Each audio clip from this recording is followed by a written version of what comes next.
Hi everyone, happy Monday. Hi Neen. Oh my god, Neen, I was so excited to see you on today. I was like, I haven't had my Neen fix for a while. How are you doing? I'm just a little bit tardy. I got a phone call from a friend I hadn't talked to in a while, and I was like, if she's calling, you know, instead of just texting, maybe something was up. But she was just calling to catch up, and it was really good. It was like one of those, we hadn't talked in a while, and so it was, I messaged her on her birthday, but we hadn't talked. Shattered says, a little rough around the edges, but I'm hanging in there. Okay, you're hanging in there like the cute cat that hangs on the tree limb. Just taking some time, to relax and figure some IRL things out. I hope that you can take all the time that you need and get what you need figured out. Crimson, did you get the 65-pound wheel of cheese? I'm good, in a lot of pain, but I'm being brave. I mean, is there something... I was like, is there something I could do to help you? I'm sorry. You don't have to be brave. You just take good care of yourself if you can, like you always do. A small wedge. Gotcha. Hi, Messy. Thank you for getting an early log-on spot. I got edibles. I should be good. You're gonna be floating in outer space. Pain-free, just floating surrounded by tiny seahorses. I forgot that y'all can't hear this game music, and I think it's so good. I was thinking a lot about this game today, and I was actually talking about it on the phone tonight, because I was like, I feel like if people enjoy reading and making choices, they would love this game. Neen,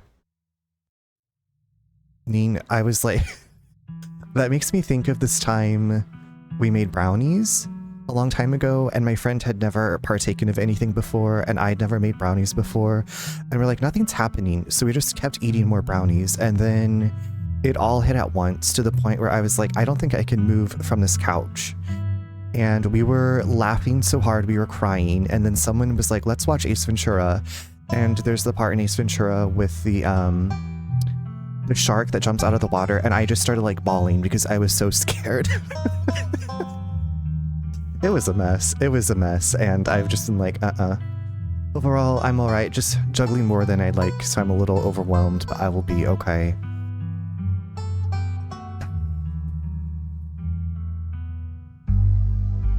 I hope it all evens out, and you can feel just whelmed. Instead of overwhelmed, you can just feel regular whelmed. That was your first experience too? Yeah, she was like, never again. I'm never doing that again. I thought I was gonna die. So, you know, we were just trying things. Regular whelmed would be nice. Well, I'm glad that you're here. Hopefully you can relax a bit with us, because, well, this game has some stress, but it's really good. I really, really enjoyed last night's stuff too. You thought you were, oh my god. Okay. Well, I'm sure there's other people that have had that experience, but I hadn't really talked to a lot of people who also had that first experience, and she was like, I never want to do that again. She's like, I tried it, and no. I saw a bit last night, but I didn't say anything hiding in the shadows. You just take all the time in the shadows you need. I feel like I've been doing that a lot lately, and someone was saying this the other day. Oh, Cozy Pete was talking about like going to chat, and she's like, if I don't feel like I can give the level of conversation that we normally have, like I just don't really say anything. I'm like, I really feel that too, because I'm like, you know, you see streamers that you see often, and like you want to talk with them, but you're also like, I'm here lurking, and so then you just kind of end up staying in the chat, which is completely normal and fine. But it's interesting how our brains, like, I don't know, think of it as maybe, I don't know, mine is like, you should say something. I'm good with gummies, but those sneaky brownies, no way. I don't even know about the gummies, because when we were in Seattle, my friend had these gummies, and we had them one time, and then I bought some, because I was like, oh, I had some of your gummies, here, let me bring over these gummies, and it was the same brand, it was the same everything. Well, he had one of those, and he's like, can you excuse me for a minute? And he like went upstairs, And then he didn't come back downstairs. He like went to the bathroom and then passed out. And he was like, "You drugged me," jokingly. And I was like, it was the same wrapped thing that you, from this brand that you bought. And so I hung out with his husband and we watched the Brady Bunch movies. Yeah. So I don't know. Yeah, they can be mixed dosage. I've had some that were too strong too. Yeah, I just, it doesn't seem to work out the best for me. So I don't partake. You leave the diner ready to continue your day. Oh, that's right. Okay, so remember, if y'all don't remember where we left off, we survived the night, and then the next day, we've come to town. We're going to go to the library to meet up with Stella to do some research, but we just flirted with Avery at the diner, so, you know. It was a little disappointing, though, as went to Whole Foods, no French ham. Oh, I'm sorry. Were you going... Is this like for a recipe that you're planning, Crimson? Were you able to find it anywhere else? And what makes French ham French? Is it just from France, or is there like a special preparation? I have no idea. I've never even heard of French ham. I'm usually like, la la la, I'm fine. And my mom was like, no, go sit down. Go lay down, diva. The processing method used in France. Gotcha. I am not a fan of ham. Swing by the general store. This is your first time seeing the general store in the light of day.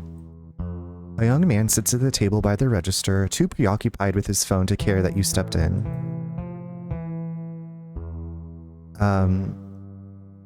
Not that much, small amounts. Gotcha.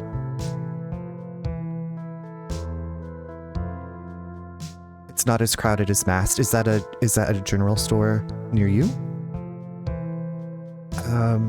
You should leave town. There are monsters in the woods. Get out of here, diva.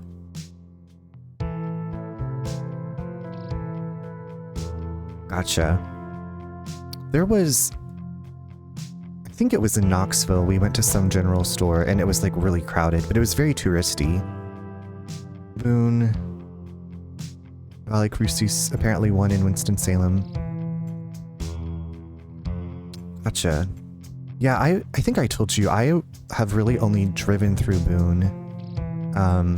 It was after we did the Moses Cone hike out to the watchtower, and then we were already up there, and then it was, like, maybe it was spring break, or it was in March of 2022, and it seemed really busy, and I was like, I don't really feel like being around these people, around any people, so we just kind of drove through and then back. Okay, I'm going to introduce myself. Hi, I'm Charles. I just got to town yesterday. I'm Miles. What you doing on your phone? Playing a Dragon Ball game. It's not like it's cool or anything. I'm just killing time. If need be, swing by, observe cats. I'll make a note of that. I was talking with my brother about, because I'm going to be cat sitting again for them. They have 6 cats. And, I was like, there's cats all around me.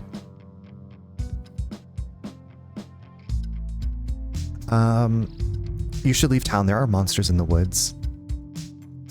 You've been talking to my mom too much. Okay, so this is the sibling of the person... I can't remember. We just met the character last night. Stella's friend.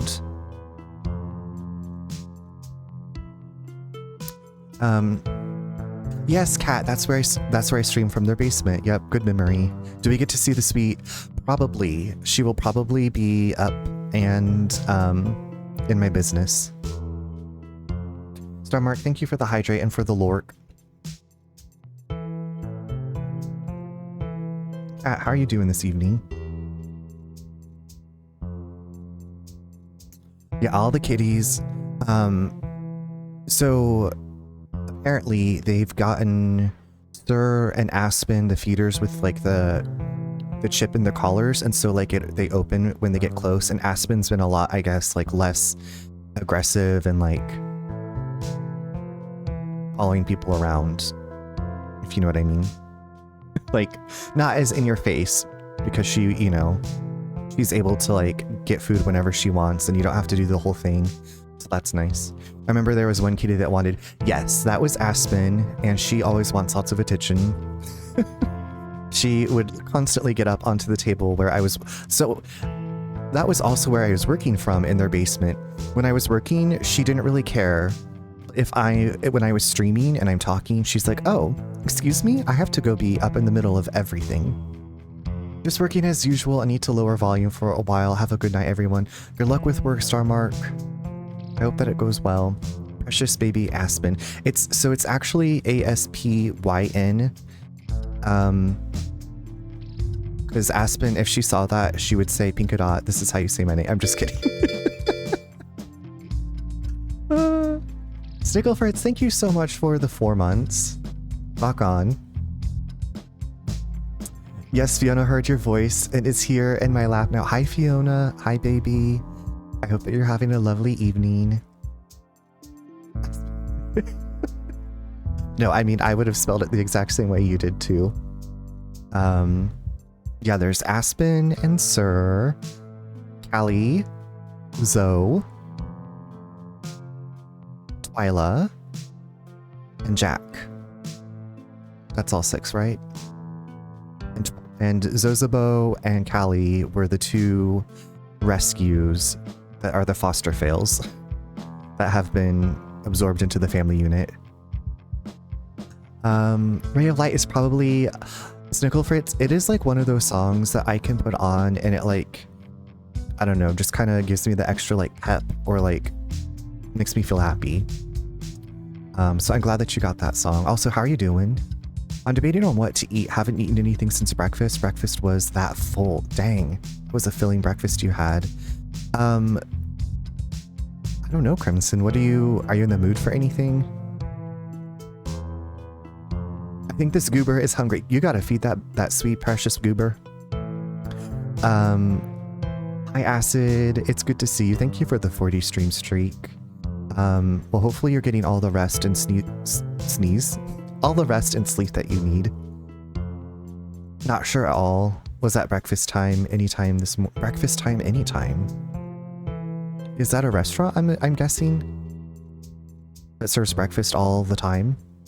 I'm doing pretty good. Work was decent, and then I passed my class 4 knowledge test. It was my 4th attempt, so I'm very relieved. Snickle Fritz, everybody, can you congratulate Snickle Fritz in the chat? That is awesome. Congratulations on passing. Passed my class 4 knowledge test. It was meant to be. I'm really happy for you, and glad that you can feel the relief. 2 eggs and chicken fried steak were enough to fill. Leftovers are home fries. And a biscuit. Gotcha. Okay. Yeah, I always thought it was so strange when I would see like steak, like people, you know, steak and eggs and like chicken, and I was like, that just like never in my mind. It was like breakfast food. But it seems to be pretty popular. Next up is the driving test. I'm less worried about that. You've got this. You've got this. We're sending all the good juju your way. When is the driving test? Now, is it like you have to drive like a semi or like a bigger vehicle? Or is it just like, yeah, I don't know. It's like, I know when friends have gotten certain jobs, like they have to do a test for, you know, driving like a larger, you still got to book the driving portion. Gotcha. Okay. I didn't know if it was like, you know, you schedule this like series of tests or whatever. The countdown. So I need my class 4 to drive people who are always, I gotcha. Okay. Okay. So you pass the test and then you just have to do the driving part. So that way you can drive a vehicle that's equipped to hold people that are always who are always in their wheelchair. Gotcha. Okay. It makes, I'm getting the picture. Thank you for your patience and walking me to the bigger picture. Well, that's so great that you'll be able to do that, and I'm happy. Happy to read that. Okay, do you know how to get to the mines, Miles? Maps are free. You take a map of the town. The mines are a couple of miles away, but you now have the power to visit your cousin of your own free will. If I wanted to buy chips or something, do I talk to you, or... You can just have some chips if you want. It's not a big deal. Won't Kanika get mad? Well, she shouldn't have left me in charge while she's off doing whatever. If Kanika cares about me offering someone free chips, she can hire someone else and let me live my life. We make most of our money on bulk orders anyways. A bag of chips doesn't make a difference. I'm gonna tell Kanika about this. No, I'm gonna pay for the chips. Hi, Mishi. It's good to see you. How are you doing? Aw, come on. I'm trying to be nice. Okay, well... Okay, does this person, like, not want to run the register, and that's why they're like, you can take the free chips? Or maybe they're like, you're new in town, and your relative just passed away. You should have free chips. I'm not going to steal. It's not stealing if I'm offering them to you, but whatever. Okay, see ya, Miles. I'm like, should I have taken the chips? Because then I could use the chips to, like, distract one of the monsters or something. Miles turns focus turns back to his phone as you leave the general store. I'm glad that you're well. Miles focus turn... Oh, so now that we have the map, we could go see Tabitha at the mines. I would take free chips unless they were gross chips, but I suppose you picked your own chips. Yeah, I was like, what chips would I get? Do y'all have, like, favorite chips? It depends on the mood I'm in. I feel like... I love Flamin' Hot Cheetos. But I also really love salt and vinegar chips. So if there were, like, kettle-cooked salt and vinegar chips, I would get some of those. If they didn't have the Flamin' Hot Cheetos, or if I was in, like, that mood. Tortilla/corn chips are top. You know what, Crimson? I do love tortilla chips. I love the multi-grain tortilla chips from Aldi. And I've never been a super big fan of, like, Fritos. Excuse me. But recently, I've been wanting some, and so I got the Aldi version of, like, the Frito scoops. And I was like, these are, like, and I just had them by themselves, like, not without a dip, which is probably strange, but I was like, these taste good. My favorite chips were the yogurt and chive kettle chips, but they were discontinued like 84 years ago. It's been 84 years and I could still smell the paint. I don't know if I ever got to try those. Yogurt and chive kettle chips. I feel like that's a pretty, like, I would remember that it had yogurt, that it said yogurt. I feel like we should go to the... Like, what are we going to do by visiting Tabitha? Like, let's get to the library. Let's go see how Gretchen... We just really want to see Gretchen, actually. You enter the former town hall. Look at this tush. Look at that. That is some cake right there. What once must have been a stately foyer has since been converted into rows of shelves. Meeting rooms and offices long ago gave way to assorted reference collections and reading areas. Booty, booty, booty, booty, rockin' in a well. Oh, hey, you made it. Shush Stella and point out all of the books before heading over to her table. I kind of want to look around this library. It seems really cool. And also this mural, I can't tell. It looks like there's a man strapped to some kind of like I-beam. Oh, maybe this is a coal miner.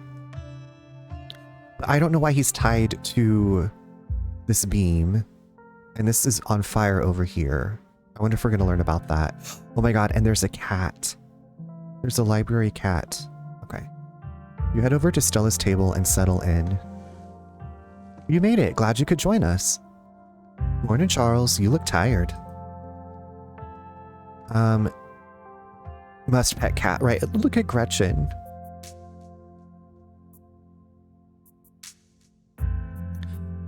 I'm pretty amped up, actually. I've never done a Scooby-Doo before. Kanika, you can't just tell someone they look tired. You know what? That is one of those things that, like, I had this coworker who would, like, almost every day be like, wow, you look really tired. I'm like, okay, like, do I need to do something about this? Like, what do you say to that?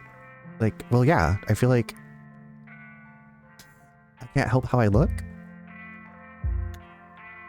Yeah, the estate isn't the easiest place to get a good 8 hours. It was hard to fall asleep last night, all things considered. Like, let me go take it, right? Let me just go not be here at work. That was when I started at this bank, and our hours, like, we worked 7:30 to 4:30 with an hour lunch. And like, I'd worked at Panera during college, and those were early hours. And then the pet funeral home, the store didn't open until 10, but if you were on call, the phone could ring at like 11 o'clock at night or 5:30 in the morning, and so, you know. But then, like, having a consistent Monday through Friday job, I was like, wow, y'all are spoiled. This is so nice. I'll sleep when I'm dead. I feel like this is what I used to say all the time in college. I'll sleep when I'm dead. I'm pretty amped up, actually. I've never done a Scooby-Doo before. I'm still amped up on adrenaline, actually. Some creepy old guy with a real estate scheme and a bad costume is at least a little more believable than monsters and curses. All we need now is for Gretchen to start talking, which I so wish that we had the talk to animals perk, but anyways, I guess we should get started. Oh, before I forget, we've got to talk about that photo you sent me this morning. Kanika, check this out. Charles found it in Tabby's garden this morning, right in line of sight of his room.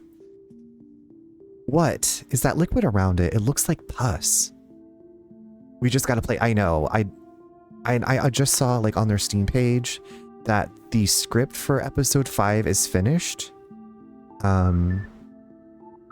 So I don't know if, hopefully it'll be out, like, the whole thing will come out soon. So something to look forward to, I guess, once we make it through these episodes. Do you think it's Wayne? Those boots are too big to be Tabitha's. Those boots are too big to be Tabitha's. Do you think it's Wayne? Do you think it's Wayne? That creep who keeps coming around my mom's tea room? He snuck up on us last night and called out Charles by name. And those boot prints match up with the mining getup. Whoa, apparently I missed a lot last night, huh? I wonder if there's any connection between that guy and what happened in the woods last night. Like what? I mean, I don't have anything specific, but we do have that whole prophecy of impending doom angle to explore, and this photo is weird. I can't stop thinking about those splatters on the ground. If he's sick, maybe it's from the creatures you encountered. Hey there, strangers! And literal stranger. Hot. We won't be strangers for long. Yeah.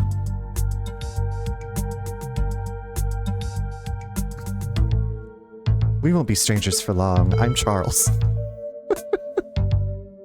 Gretchen's face. I would flirt with him too, right? Like, you work at the library. I love that.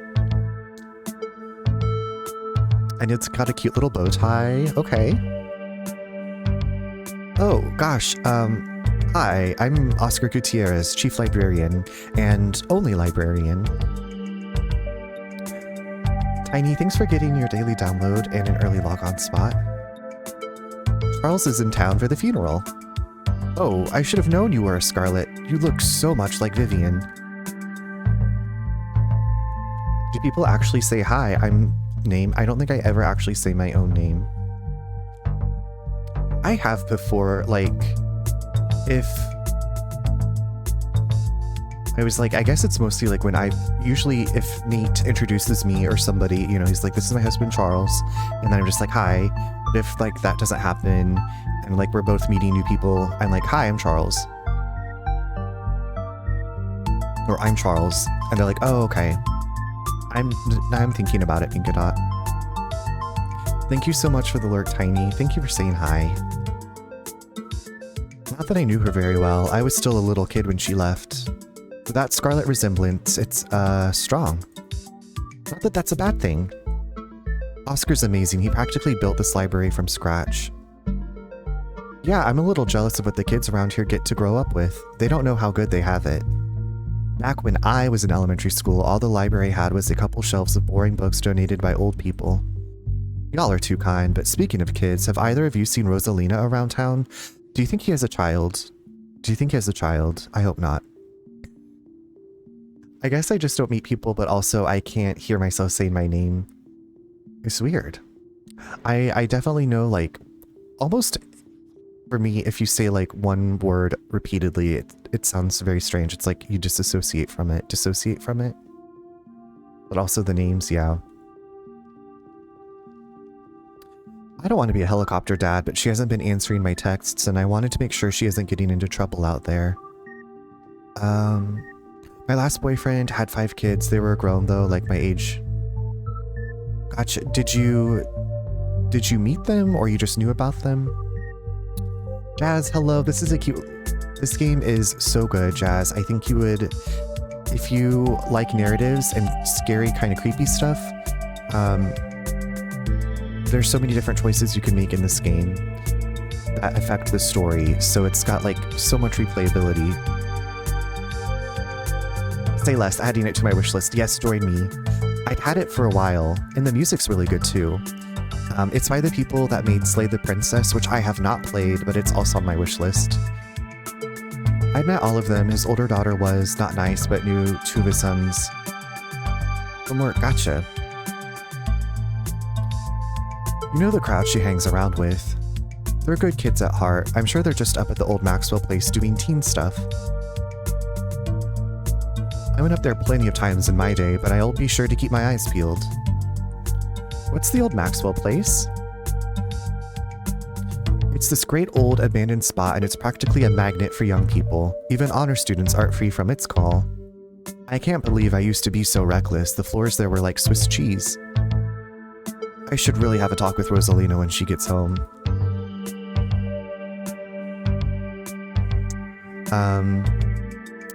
That Jasmine emo, I feel like you... Whenever I see it, I'm like, that's gotta be Jazz. How was your Monday then? How was your weekend?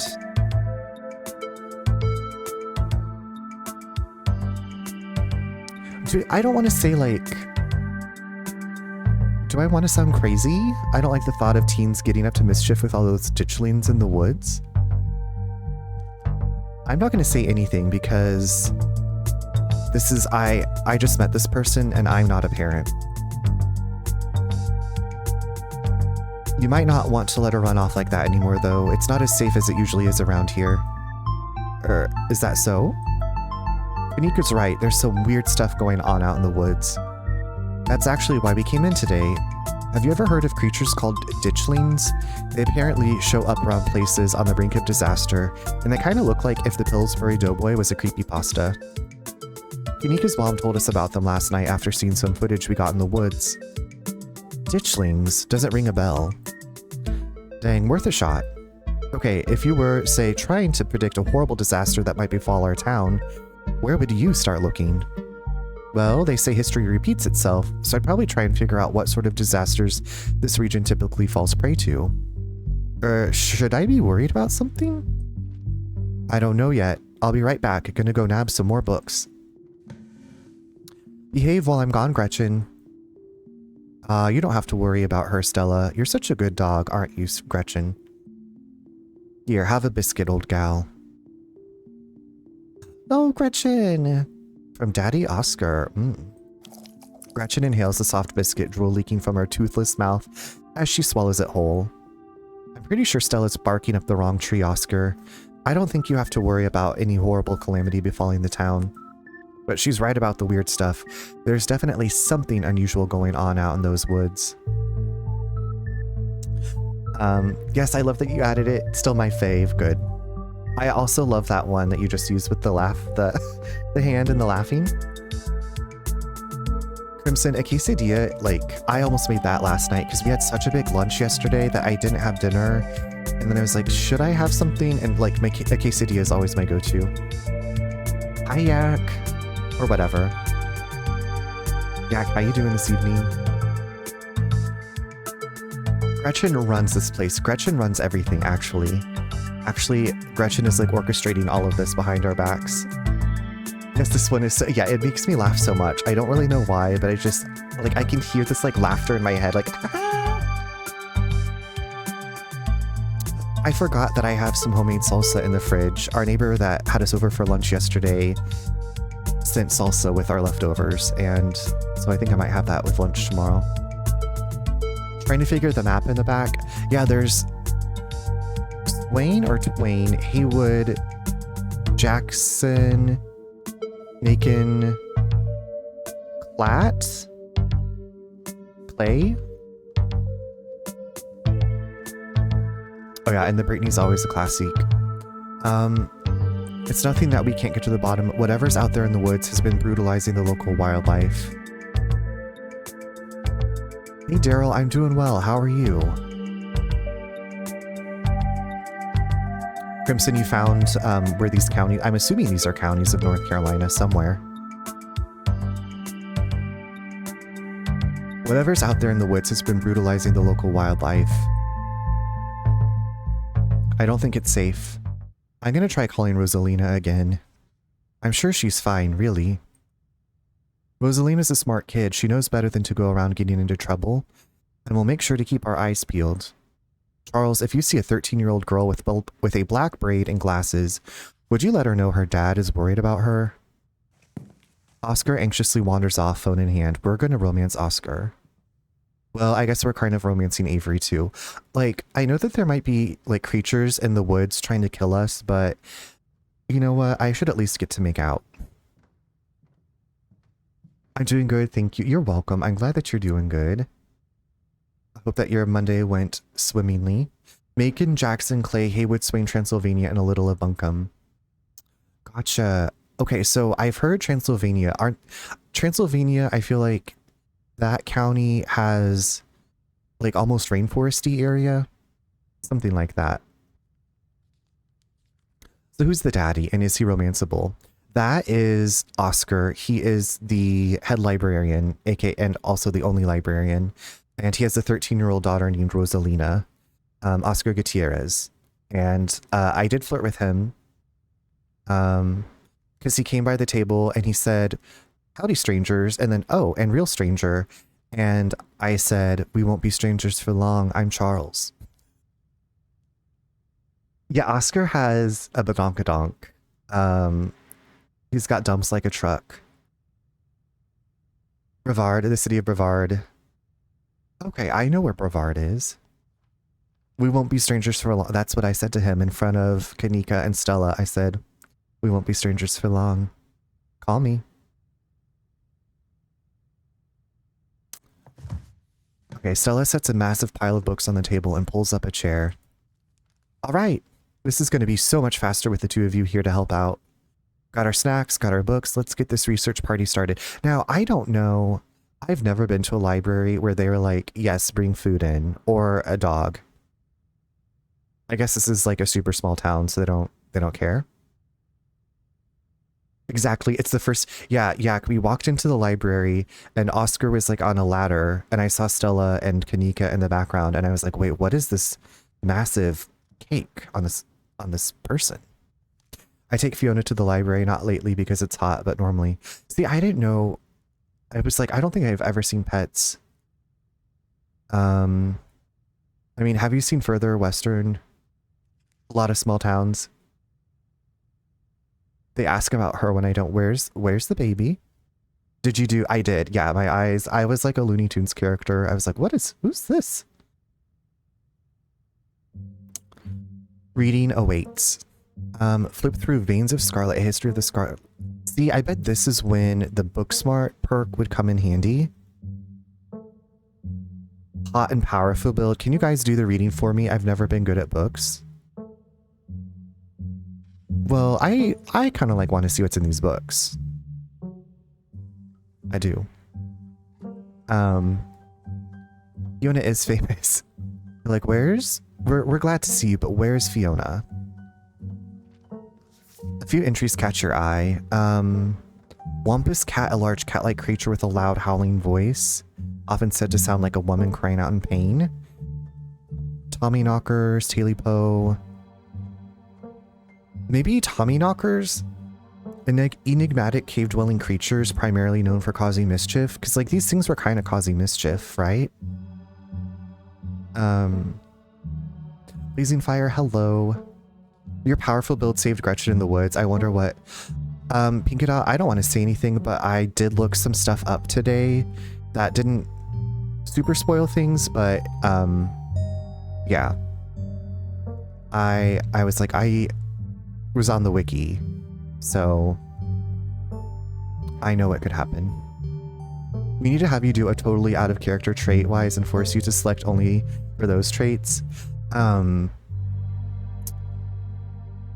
was like, well, depending on... We could definitely do another run through with this. And just be like the most awful person. The Wampus is a Cherokee myth based off the Eastern Mountain Lion. Oh, well, that would make sense then. Maybe when episode 5 comes out. Well, hopefully... Well, I'm hoping, actually, that I would be able to, like, carry over all of my stuff, you know? We got Silent Hills to finish. What is that? It's, like, just, like, a month and a week until F comes out. I think it comes out on the 25th. I'm thinking about that time. You know me, I will take my time. I take my sweet time all the time. Okay, let's look up at the Tommyknockers. Oh my god, why is that so scary? Tommyknockers originated in Cornish mythology, spreading to the United States when... Oh my god, Dan, hello. Nicodemus, hello. Oh, let me sneak right past you. Are you from the Midwest?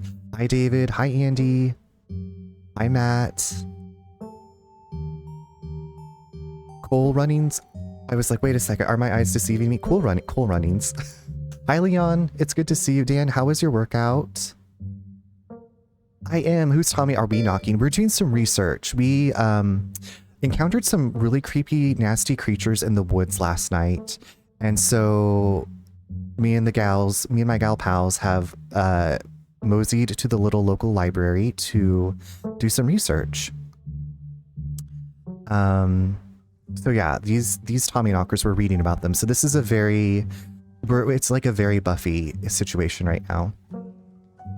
Dan, I have not watched the episode with Faith yet. No, my friend, I thought we were going to watch on Sunday, but then we ended up staying at our neighbor's place for so long, like eating and hanging out, that I didn't get a chance to watch. So I'm hoping to watch the Faith episode on Thursday.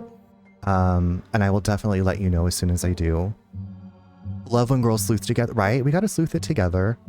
But also welcome in everybody. I'm sorry, if this is your first time here, I'm Charles, or you can call me Runner. I play a lot of different things. I just started playing the Scarlet Hollow last night. We have come to town for our aunt's funeral and ended up going on a cryptid hunt, and now there's like something in the woods, so yeah. Dan, how was your workout? Were you doing the Slayer workout? I don't know if you've seen the videos of SMG and the new Slayer, like they're, you know, getting worked out in the gym. I have faith in... Thank you, Dan. That was terrible. No, I'm very excited for this Faith episode. And also, y'all, I'm a big Buffy fan, and a friend of mine and I are actually just watching Angel for our first time. And so I usually am updating Dan about where I am in the series. And I'm only in season 1, so it's pretty rough. I just watched the episode where this actress wants to be young and beautiful forever. He loves Angel. I want to love Angel, but honestly, Ghost, Dennis, and Cordelia are the characters that are getting me through. The worst season, yeah. I mean, I figured it's like, you know, they're finding their footing. Season 1 of Buffy's a little bit... I don't know, I think it's very cute. It has a good mission. Angel, though, I'm like, where are we going with this? Like, what? Who's the big bad? What's going on? I feel like they just, like, give you these super big emotional stakes in one episode, and then there's no payoff, and there was also no, like, build up to it. Kate? No, I do not love Kate. The cop lady. I don't really care for Kate. I'm trying to think of like another character that came on and I was like, oh, maybe this character is going to be interesting. And then they were a couple of episodes ago, they were really showing Darla and I was like, what's going on with this Darla? Why is she so prevalent in these flashbacks? But yeah, no, I'm not a huge fan of Kate. Oh yeah, Doyle's gone and now Wesley's there. I don't even But yeah, anyway, Dan, if you need to go de-stream, get yourself a creamy. What's a rogue demon? That's my favorite line from the show so far, is Cordelia asking what is a rogue demon.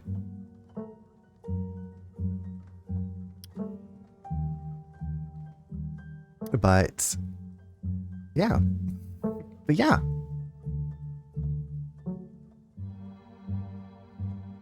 Maybe we'll read about some rogue demons. Like I said, we're at the library. We are reading about Tommyknockers. We encountered these things that this lady called ditchlings, and so we're trying to find out more information about them. Oh, and he also flirted with the librarian. Okay, Tommyknockers originated in Cornish mythology, spreading to the United States when Cornish immigrants began working in Appalachian mines. Their name for the knocking that can be heard from seemingly within the walls before a cave-in.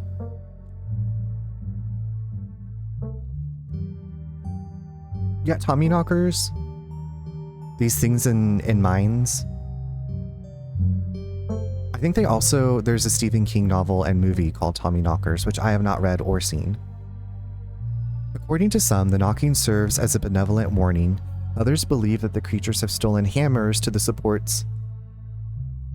Others believe that the creatures take stolen hammers to the supports of mines and collapse them on whoever is unfortunate enough to still be inside. Oh, that's nice. They are traditionally thought to be impish, leprechaun-like beings, but some claim they are the spirits of dead miners, forever cursed to haunt their final resting place. No creamy today because I want something savory. Well, what are you gonna get? Dan, and I think I've asked you this, the creamy is like blended up cottage cheese with something else, like some flavoring, right? We got a very phallic hammer and Infinity Nikki today. Bigada, I saw your post about there was something like buggy with the game and then they gave you the hammer and I was like, I need to look more into this. And then I forgot. So I'm glad that you brought that up because I was like, what's the tea? What is the Infinity Nikki drama? Since I'm no longer in the Discord, you are my connection to Infinity Nikki anymore. I don't even get like the Reddit emails about, wait, I need the tea, right? Why are you getting a phallic hammer? What's with the phallic hammer? Okay, I guess we'll just keep reading about everything. Often linked to Cherokee legend, some cite the Wampus cat as originating with the story of a woman who sought vengeance against a monstrous cat demon for driving her husband mad. That's a lot. Permission to share this map? Yeah, Crimson, that's fine. Thank you for asking. You're always so good to ask. I appreciate that. It's called the Pounding Hammer. Wait, what? Are you the hammer in Infinity Nikki is called the Pounding Hammer? No, they're cracking down on leaks and making it the player's problem, even though... Oh, it was... Okay. I remember reading leaks, and for some reason I thought there was like water leaking in the game. But the hammer was so that we can hammer out leakers and stop the poison. I don't even know how to respond to that. The hammer was so that we can hammer out leakers and stop the... What do you even say to that? I have no words. The demon's name was Iwa. She hunted it down and by wearing a bobcat mask, tricked it into using its own vile magic on itself, freeing the people of the region from its evil. Others say the creature comes from the story of a woman who wore the pelt of a wild cat to witness forbidden hunting rites. The hunters of her village gathered to perform the rites, and she watched in secret from underneath the cat's pelt, but was soon discovered. For her indiscretion, she was fused with the pelt and transformed into a creature that was neither human nor cat, forced to wander the wilderness alone, feared by all. Recalls are those of great sadness and serve as a warning to anyone who dares go against tradition. Okay, let's read about the Talipo. We're already doing all this reading. The Pounding Hammer and the romance, with the romance and playful What? At least it's not sexy. But you can romance, you can be playful and romance yourself. It's sweet sexy would have been too far. I'm still lost on the pounding hammer. And so, Pingadot, are they like, we want you to turn in people that you think are leaking stuff? Like, is that the vibe? That feels very, Big Brother is watching. Alex, how are you doing? Happy Monday. They didn't want it to be too on the nose, right? Can we make reminders? Yes, you can, Yak. Yeah, you can do !, remind, and then type stuff in. Yes, they want us to snitch on each other for sharing leaks, but might I share an edit someone made of the hammer? Absolutely. Thank you, Yak. Okay, there was a hunter who lived in a tiny cabin in the middle of the woods all alone with his hunting dog. One night, after a particularly bad week of hunting, both their stomachs empty, the hunter spied something out of the corner of his eye. Oh my god, that's scary. Some small creature had gotten into the cabin through a hole, and before he could even figure out what it was, he'd drawn his gun and fired at the thing, his hunger guiding his actions. But it was quick and ran back through its hidey hole and out of sight, leaving only its long black tail shot off by the hunter's rifle. Guess this'll have to do, he said to his dog and threw the tail in a pot to cook a soup. He and his dog ate well that night, the tail filling them both up. The hunter crawled into bed, satisfied, and his dog curled up at his feet. He woke up to the sound of long nails scrabbling across wood. His dog was nowhere in sight, only a rumpled spot on the covers where he'd been. And in the gloom, he saw two big yellow eyes staring right at him. I want my tailipo, a high hoarse voice croaked. I remember this story from when I was a kid, and it was really scary for some reason. I'm still scared. Go away, he screamed at the thing. But it stepped closer to him, still shrouded in darkness, the sound of long claws dragging across hardwood, accompanying its movements. I want my tailipo, the creature growled again. I'll get my dog after you, the hunter squeaked, his voice catching in his throat with fear, but there was no dog to be seen. I want my tailipo.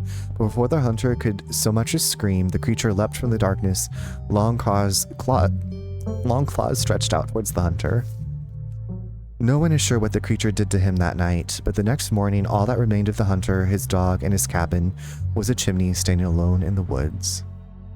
Okay, I'm gonna look at this.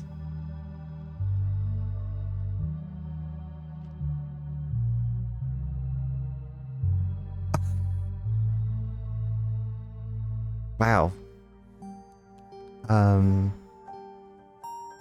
Okay. That's something. Thank you, Pinkodot. That, you're gonna pound out those leakers. Okay, we're done. I'm done with this book. It matched the cosmic yawning. Oh, I forgot about that. My brain has filled in the Infinity Nikki spots. You close the book and put it back. Let's flip through Veins of Scarlet, A History of Scarlet Hollow Coal Mines. We gotta read all the books. We're getting all the tea.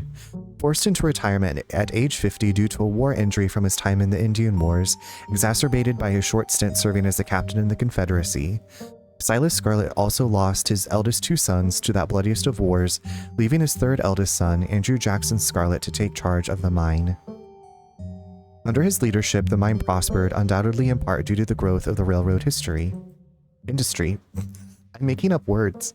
Managed to evade the coal union for decades, making them one of the most profitable mines in the country. Andrew Scarlet built the surrounding town into what it is today, with expensive stone buildings, a bustling main street, and overseeing it all, the elegant Scarlet estate that was, until 1895, the largest and finest feat of architecture in the region. Culminating in the tragic collapse of 1918, it was found that Charles Shaw, the co-manager of the mine, had loosened security measures to increase production during World War I, resulting in a fatal collapse and the deaths of over 160 men and boys, some as young as 10. The casualties included Andrew Jackson Scarlet's son Theodore, His brother, Enoch V. Scarlet, who had taken over for their aging father during the bustle of the war, managed to pull the mine from the brink of ruin, thereby saving the town. So this is how your family made its fortune. Oh. You know, just some lovely light history. I also love reading. And I feel like this reading is like, I'm very interested in it. I'm invested. Silas Everett Scarlet was born to Colonel Everett J. Scarlet in 1818, one of 12 siblings. He grew up in eastern North Carolina during a tumultuous time in the state's history, and not much is known about his life before he joined the Army in 1836. He quickly rose through the ranks, in part due to his father's connections, but also due to a particular ruthlessness for which he received the nickname Bloody Silas Scarlet. The federal government granted the now Captain Silas a tract of bounty land in exchange for service in the Indian War, and he settled into the hills of North Carolina in 1841. That land would become Scarlet Hollow. But it started as a simple log cabin built by Silas's own two hands, occupied by his family of 10. Silas, his wife, Mary Joseph Scarlet, and their 8 children. Logging business brought many workers and fellow landowners to the hills, but it wasn't until Silas discovered rich seams of coal running underneath the entire region that Scarlet Hollow was really put on the map. He saved what he could and bought the surrounding hillside at a great discount, cleverly hiding what he knew about the land's true value. Thus, he had all the resources to found Scarlet Hollow's now famous coal mine. We finished with this one. Is this all based on real North Carolina mythology and history? So some of the stuff, some of the, like, I would say the legends of monsters and stuff I've heard, but there is no Scarlet Hollow. I don't know if it's supposed to be based on a town. I didn't go too much of a deep... I figured once I finish this, I would deep dive into, like, the creators of this game and, like, see what their history is and everything and what research they did. I'll be back, babe. Gonna figure out dinner. Okay, have a lovely dinner, Neen. Enjoy yourself. I hope you get something delicious. To think Western North Carolina is more known for gold, not coal.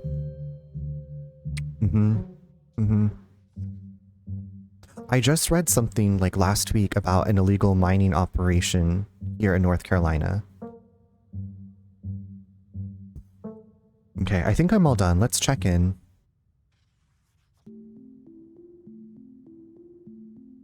That and emeralds? I love emeralds. Alright, if we're going with what Kanika's mom told us last night, I think we can rule out any natural disasters as what brought the ditchlings here. But not nuclear incidents. Looks like our state has a history with those. What about y'all? Find anything? Before you can respond, a handsome black cat leaps onto the table. Almost on instinct, Stella slams her book shut. Hey Pixel? You might want to close your book. He loves to rip up any paper he can find. Don't worry, little guy. I didn't forget your treats. Pixel immediately goes to town on Stella's treats. Sorry if Pixel's bothering y'all. Hopefully he hasn't gobbled up any of our books. He can't stand the thought that people might pay attention to anything that isn't him. Why do you let a paper shredder freely wander a library? Maybe we'll just leave Pixel be. Mount Airy is famous for having a large open-air granite mine.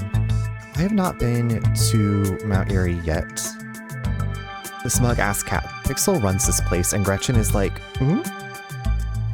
So Goldsboro almost got nuked back into the 50s and such. B-52 crashed. The bombs are partially through phases of detonation. Oh, I did not know that.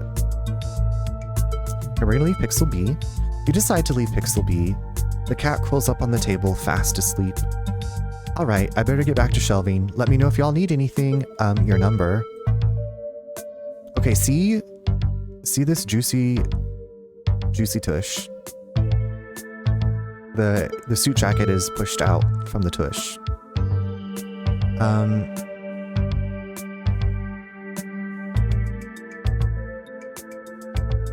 The booty.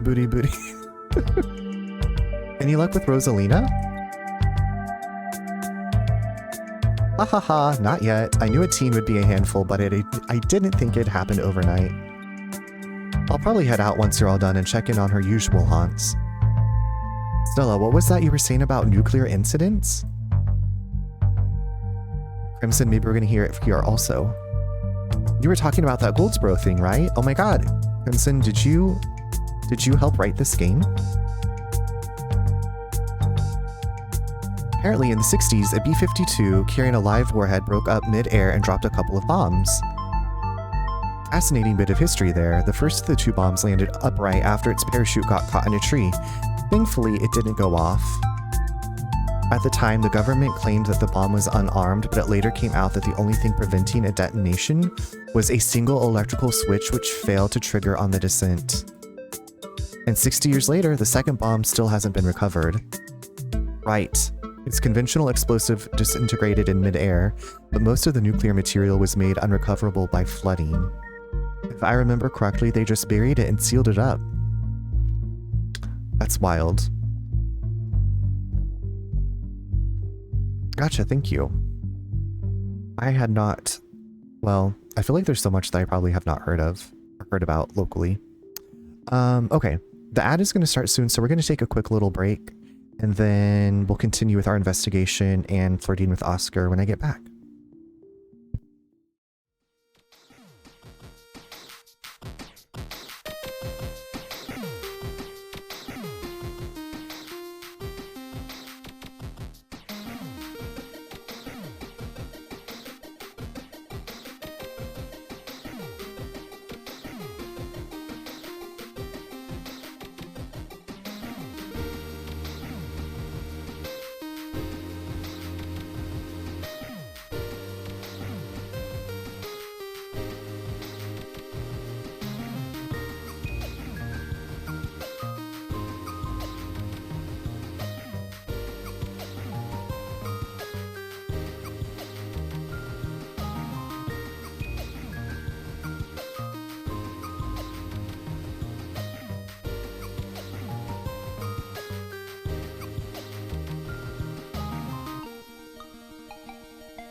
All right, welcome back, everyone.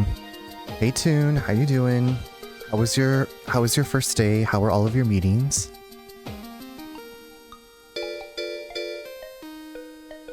Thank you for the welcome back. And Crimson, if you want to link that, you are welcome to if people want to do some learning. Alex, thank you so for the 25 months. The ads always remind me, wait a minute, I'm not supposed to see these here. Thank you so much for the 25 months. Thank you for being you. Thank you for being a bright spot in the Twitch world. Leia, sounds good. Thanks for stopping by. I hope you had a lovely day. Thank you for the welcome back.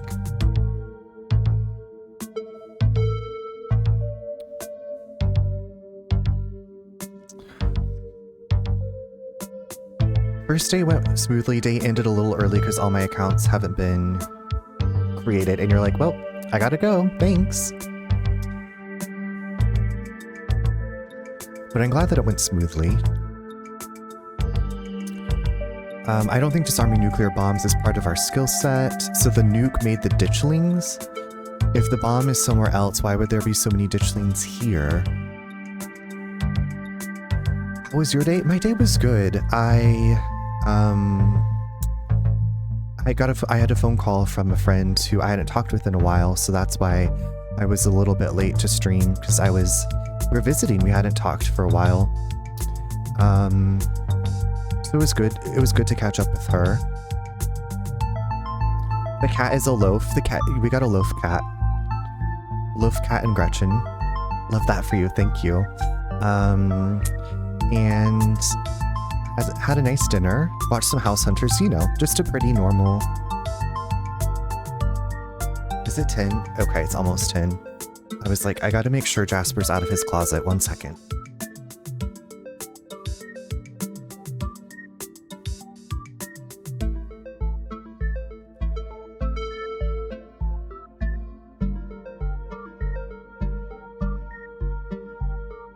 I didn't want him to miss his 10 p.m. dinner, you know? Oh my god, Lizzie, hello! Thank you so much. Lizzie Lou brought all her honey bears to you. Oh my god, and Lonnie and Orchid Enchantress. That's a beautiful name. Lonnie, thank you so much for helping bring your friends by. Lizzie, how are you? How was your stream?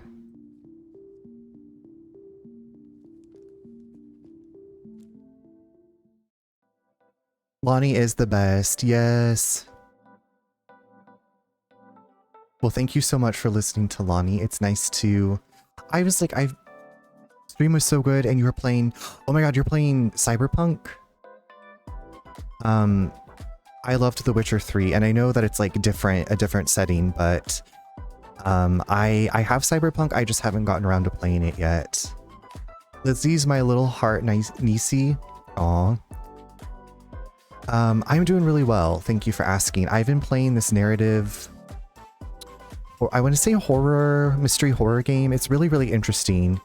I just started it last night, and we are at the library with our new friends. We came to this town for our aunt's funeral and ran into some cryptid weird monster things last night. So we're at the library researching. Cyberpunk is so good. That's all I've heard, is how good it is. And yeah, I just need to get into it eventually. I'll get there, you know, when I get there. I don't know if you do this thing too, where you're like, if you have so many games and you're like, what am I feeling right now? And then like something, you're just like, I know that's going to be a commitment, so I'm just going to go, like for me, for a while, it was like, I'm just going to play Infinity Nikki instead and just play that for multiple hours. And now I don't have Infinity Nikki anymore. Well, I could get it, but I just don't do that anymore. I do a poll for the community when I finish a game. You know, I feel like I did that once. I should probably do that more. I should probably do that again. I can never pick. I understand. I think it's so fun because like I've been playing games since I was little, and I was like, I remember, you know, we had not that many games on our Nintendo, and so we would like borrow a game from the neighbor or rent a game, you know, and so, but now it's just like I have so many options. We just finished playing both Last of Us games. Oh, nice. Okay, what did you think of the Last of Us games? That's me. I can never pick what game I want to play when I stream sometimes. It can be a challenge because you're also, I don't know about you, but sometimes like you want to have some off-stream games because you just want to explore and experience it by yourself.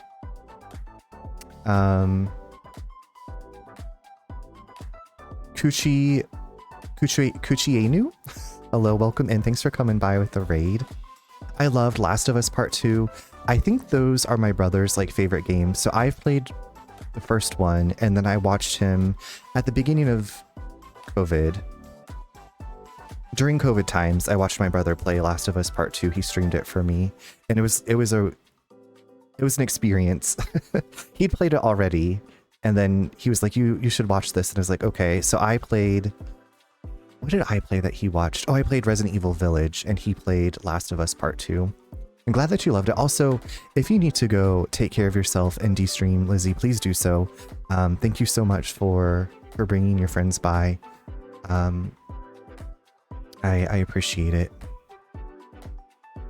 It's a roller coaster for sure. I was like, wait, where's the story gonna go? Is there any hope in this game? Like, is there anything hopeful? Sounds good. Like, this game, it's got some horror, but it's more of a point and click narrative visual novel. I was like, I don't think there's, I don't know what kind of horrors exist in Cyberpunk, but right now we're at the library. If I remember correctly, they just buried, okay, I don't think disarming nuclear bombs is part of our skill set.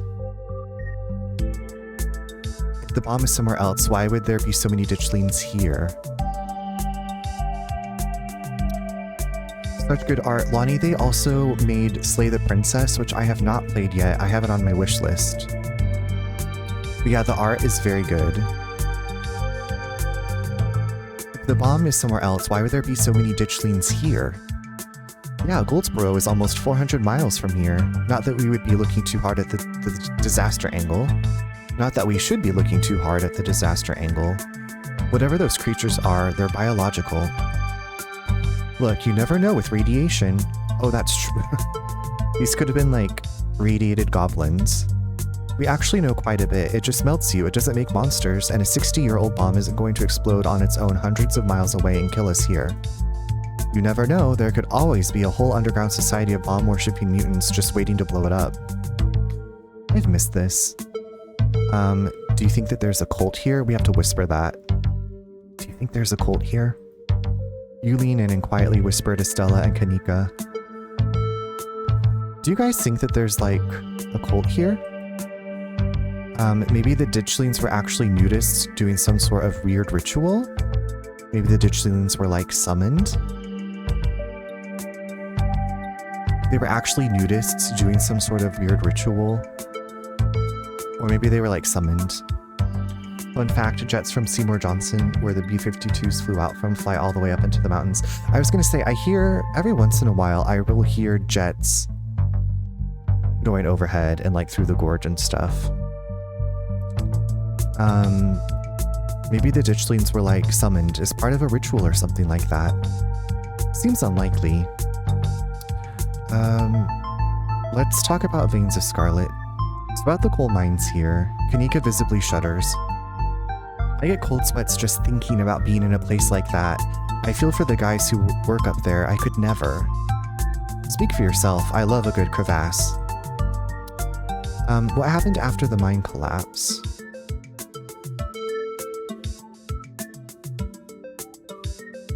The book just kind of glosses over that.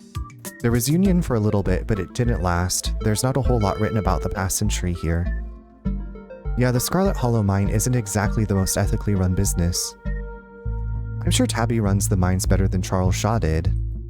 Still hasn't let the union in, though. There's a reason she and I don't talk. Okay, so we're getting some tea about Tabby. A union-busting mine collapsed. Color me shocked. You guys really seem to have a bone to pick with Charles Shaw. The sad bit about modern coal mining in Appalachia is summed up in 2 words: mountaintop removal. That's what happens when someone directly causes a monumental disaster, especially in a small town like this. People tend to spit when they hear your name. He got run out of town on a rail, you know. Oh, so maybe that's the person in the picture at the front of the library is Charles Shaw that was strapped to that like I-beam that was getting carried away. And that's not a figure of speech. Back then they actually tied you to a rail and ran you out of town. There's a big mural over it. Okay. You got off easy if you ask me. They literally stripped the whole mountain to get to the goal. This game is up my Southern Storytelling Dark Alley. It's got some really good writing, and it's basically, I don't want to say endlessly replayable, but depending on like what traits you choose, like you cannot see everything in like one or two playthroughs. And not all the episodes are out yet either. So I don't know if we're going to make it to like a cliffhanger and then we'll have to wait for episode 5 and 6 and 7. Yeah, the choices matter sort of game, which I usually agonize over. I agonize over choices. Union-busting mine collapse from poor working conditions. Color me shocked. Yeah, it's pretty awful. That's what that sculpture out front is for, commemorating all the men and children who died that day. Every kid in Scarlet Hollow learns about the collapse of 1918. Our teachers love to emphasize how many children they had working down there, probably to try and show us how good we have it or whatever. Low bar if you ask me. You know, that could be what the ditchlings are warning us about, another collapse. Yeah, you can imagine the environmental damage is on a scale unimaginable, right? It's so good, and the soundtrack also amazing. That's right, Yak, that's what I was going to do today while I was working, was to listen to the soundtrack, but I forgot.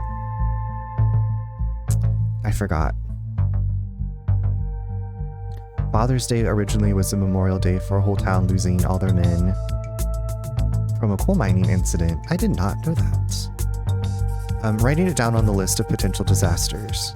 Yeesh, Stella, that's morbid, and besides, it was all Charles Shaw's fault. The labor market is way more strict now. There's no way you could get away with the kind of safety cutbacks he pulled. Y'all don't actually think the mine is about to collapse, right? No, I don't think so. Whew, had me worried there for a second.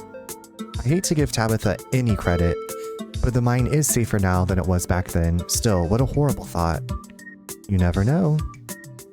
I agree with Stella, maybe the ditchlings are warning about another collapse. What if the ditchlings are coming from the mines? What if there's something toxic in the mines poisoning the town? Wayne seems sick.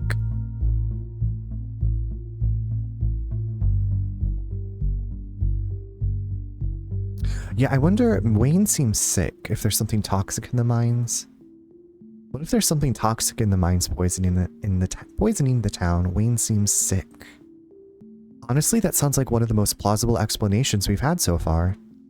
What about the ditchlings? I don't know, maybe there's some sort of parasite down in the mines. Maybe it infected Wayne, and maybe Wayne infected the local wildlife. Yeah, that could work. Let's talk about Silas Scarlet. Rich guy in the south, I should have known it wouldn't be pretty.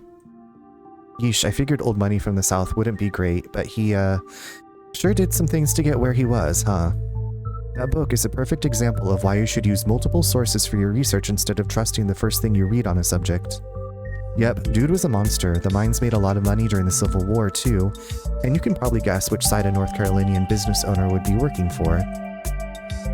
Sorry you're related to him. Sorry you're related, yeah. Oh my god, the picture of the ditchling, right? Her little sketch of the ditchling. Do you think the ditchlings are here for retribution?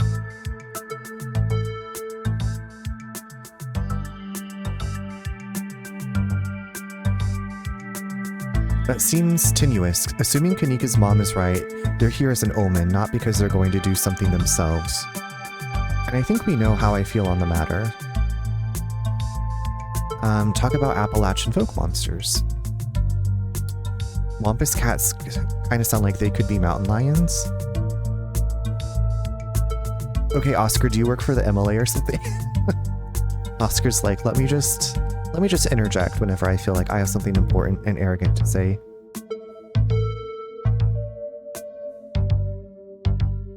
Okay, I guess it wasn't really that arrogant, but like, do like all the books that he needs to shelve go right here? Wampus cats kind of sound like they could be mountain lions, voiced like a woman crying out, somewhere between person-sized and cat-sized. Definitely, they are 100% mountain lions. Kanika, you know there are no mountain lions up here. I thought you were supposed to be a skeptic. But the myths are old, right? Mountain lions didn't go extinct in the Appalachians that long ago. Those legends just haven't died off yet. Almost every cryptid can be tracked down to either a hoax or someone getting confused about a perfectly normal animal, sometimes both.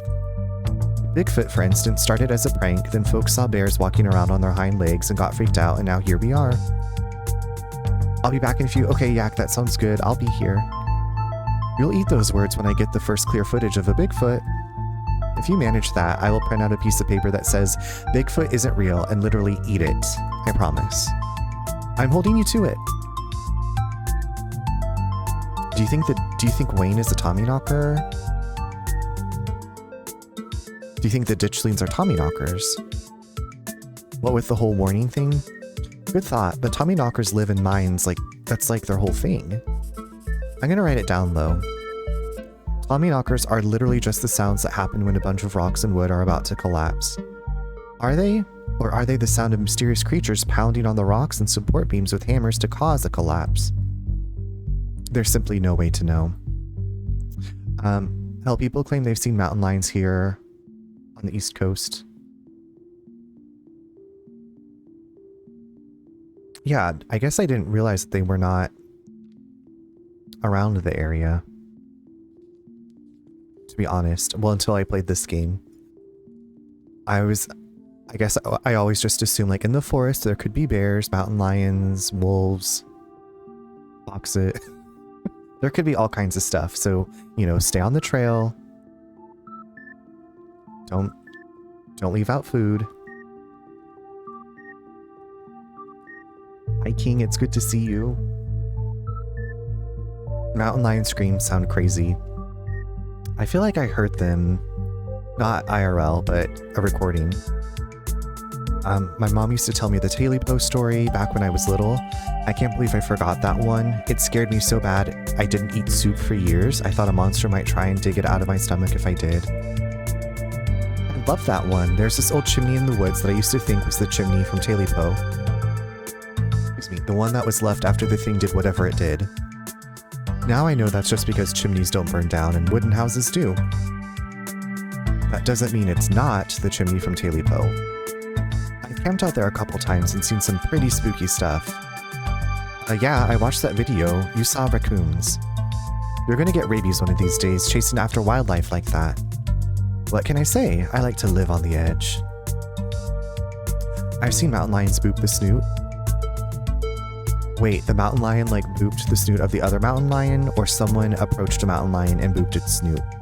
Or the two mountain lions were like, boop? I'm gonna head off for the night, y'all. Take care. Crimson, sweet dreams, sleep well. Thank you for the knowledge and lore shares, and the great conversation. I hope you have a good Tuesday. Okay, let's move on.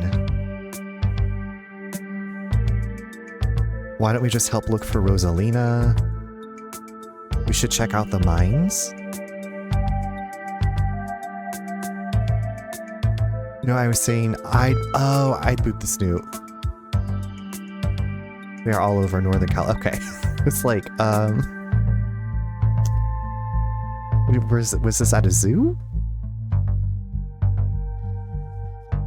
I'm feeling like we should check out the mines. I think we should head back to the woods. Why don't we just help look for Rosalina? What do y'all think? I think we should check out the mines. Like, if we show up at the mines with our friends, Tabby can't be that mean to us. I haven't seen one, but they are on the news randomly. Hopefully they're okay.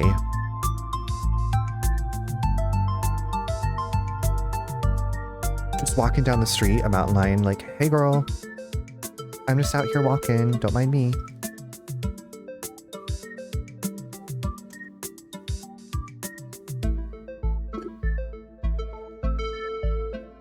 We should check out the mines Between Wayne, the old collapse, and the fact that the whole town's practically been built around them, it seems like the smartest place to start. Good idea. There's an awful lot of mines-related stuff in my notes. We can poke around, find out if anyone's seen anything weird. Just to clarify, you two are suggesting we go to question some of the miners, right? We are not poking around unprepared in the actual mines, right? Right?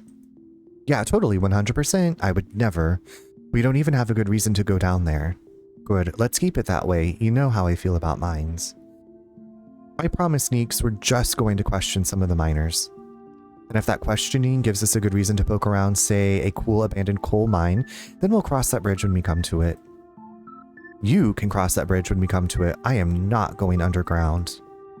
I'm just messing with you. We'll stick to the surface. Yeah, and hopefully we can find out what's wrong with Wayne while we're at it. Maybe Tabitha can help us out. Hopefully this will mean I get a chance to get to know Tabitha a little better.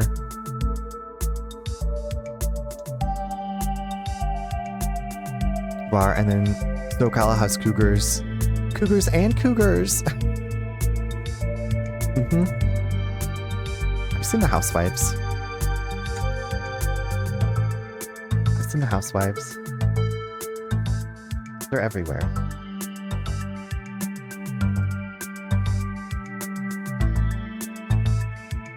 Cougars and mountain lions are, in fact, the same animal. I think, like, what else do they...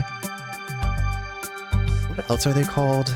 Cougars, mountain lions. I feel like some people call them, like, pumas. I feel like there are so many different, words for what people are describing. Like, that's the same thing. They are technically pumas.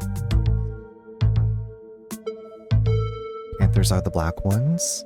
There was a big cat rescue / sanctuary up not far from Kansas City, and they had tigers, 2 lions that had been rescued from like medical testing, but they like explained the difference between panthers and leopards and all, like, a whole bunch of stuff. It was a really cool place. But a lot of people, like, they were a rescue that had taken these big cats in because they're either being tested on medically, or people thought that they could have a wild animal as a pet and quickly found out that they could in fact not do that. I think jaguars are related to jaguar. Luxury. Hopefully this will mean I get a chance to get to know Tabitha a little better. I don't think she's going to be super jazzed to see any of us snooping around the mines, let alone bothering her while she's trying to run the place. She does get a little grumpy when she's at work.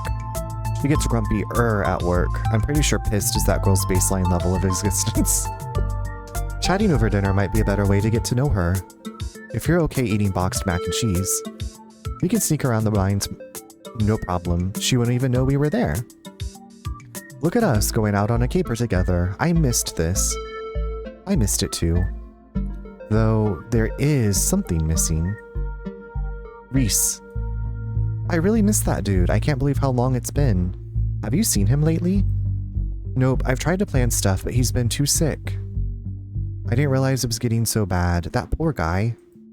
You know, we could just pop over and surprise him. He seemed excited to meet Charles. Maybe we'll finally get him to leave his little cave. Hell yeah, let's do it. Hell yeah, Diva. See ya, Oscar. We'll let you know if we run into Rosalina.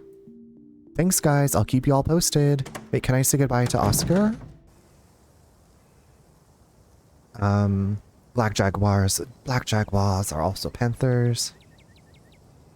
Reese's home stands at the edge of the forest wall, an isolated buffer cushioning the rest of the town from an unending wilderness. Reese, it's Stella. I brought some buddies too. Oh my god, Kanika with the hat. I love the hat. Not so loud. He's still sleeping. Can I help you with something? The woman in the doorway stares directly into your eyes. You can practically feel her simmering irritation washing over you.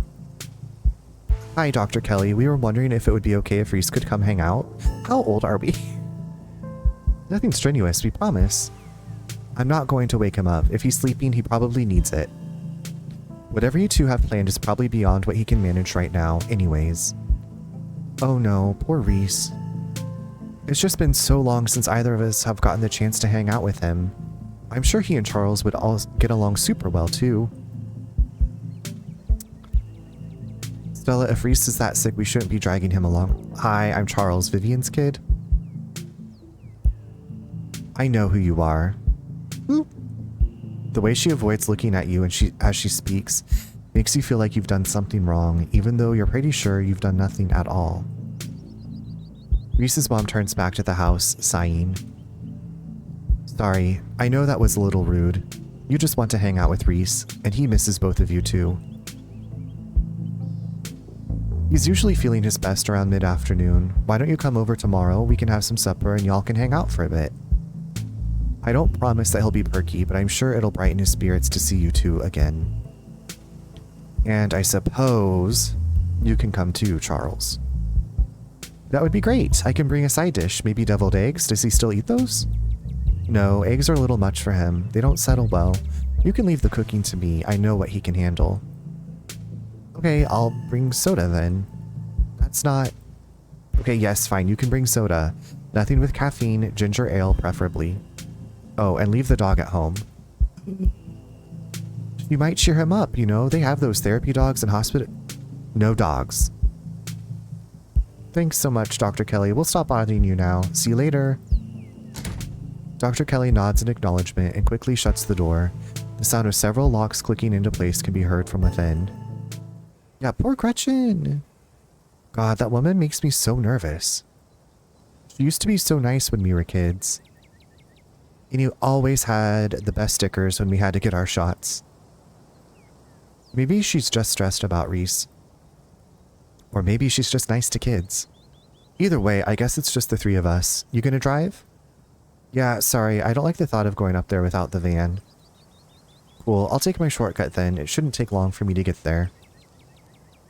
You're welcome to tag along, Charles. Don't worry, I won't be offended if you'd rather ride with Kanika. I'm sure you're probably sick of the woods. Either way works for me. Explore, why not just drive up with Kanika?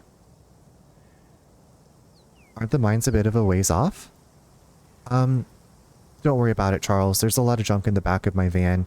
It gets a little tight with more than 2 people. What happened in the van?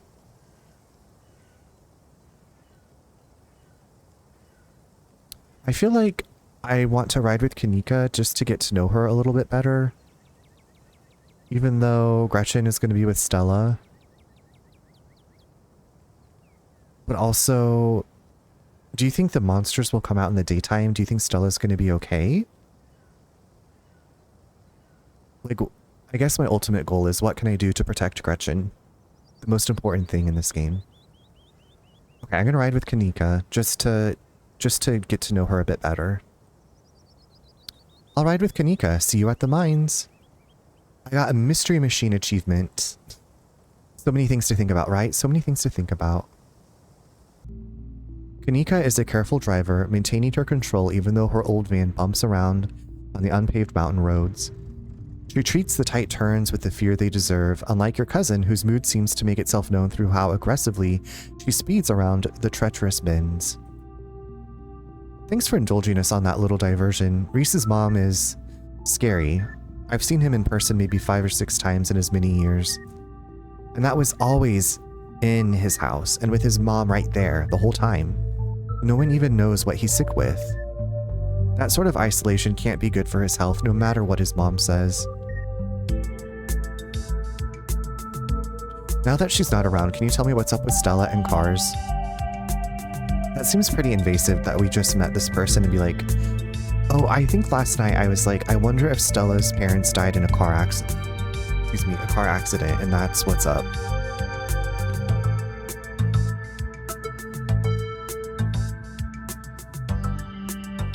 Can you please drive me out of town? Like right now? Do you have any other theories besides what we talked about at the library? Let's keep it businesslike. I don't know, I don't think that there's enough information yet to support any strong conclusions.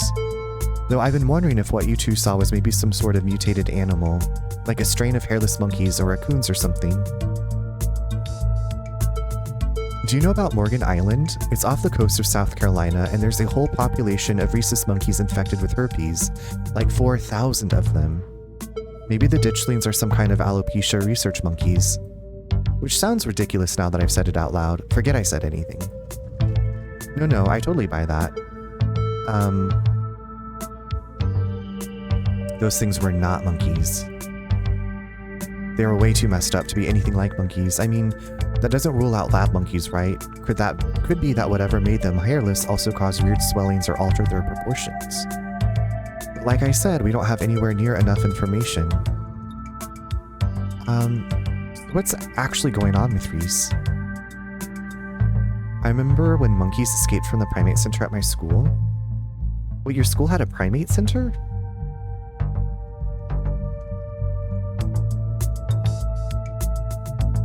Did you get sent home?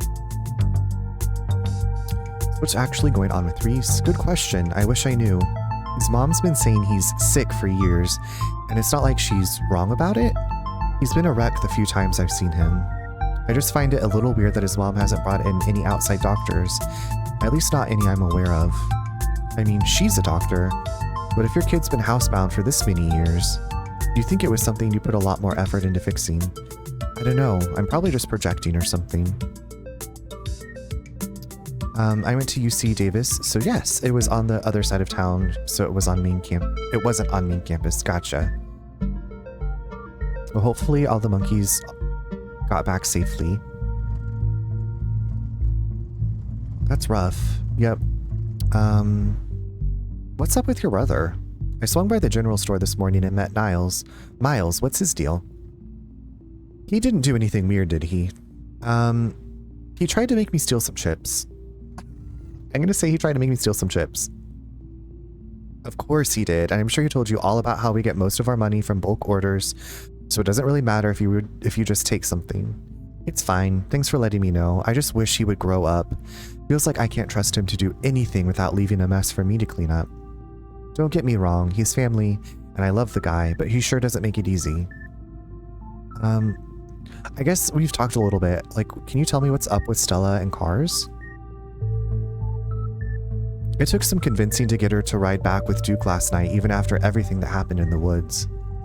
Wait, she actually got into a car last night? She must have been really freaked out. That's how her parents died, car crash. Okay, I was right. She was in the car too, just some cuts and bruises, but she doesn't like cars and tries her best to stay away from them. I don't think she's ever going to actually leave this town. Holy shit, poor Stella. Yeah, it just wasn't fair. She's such a sweetheart, and so were her folks. Breaks my heart. Have you ever thought about living somewhere else? Yeah, this wasn't the plan, and it still isn't. I was actually a couple years into vet school. Speaking of vets, top of my class, might I add, when my dad died. What did I miss? Yeah, we finished up our research at the library, and we've decided to go to the mines.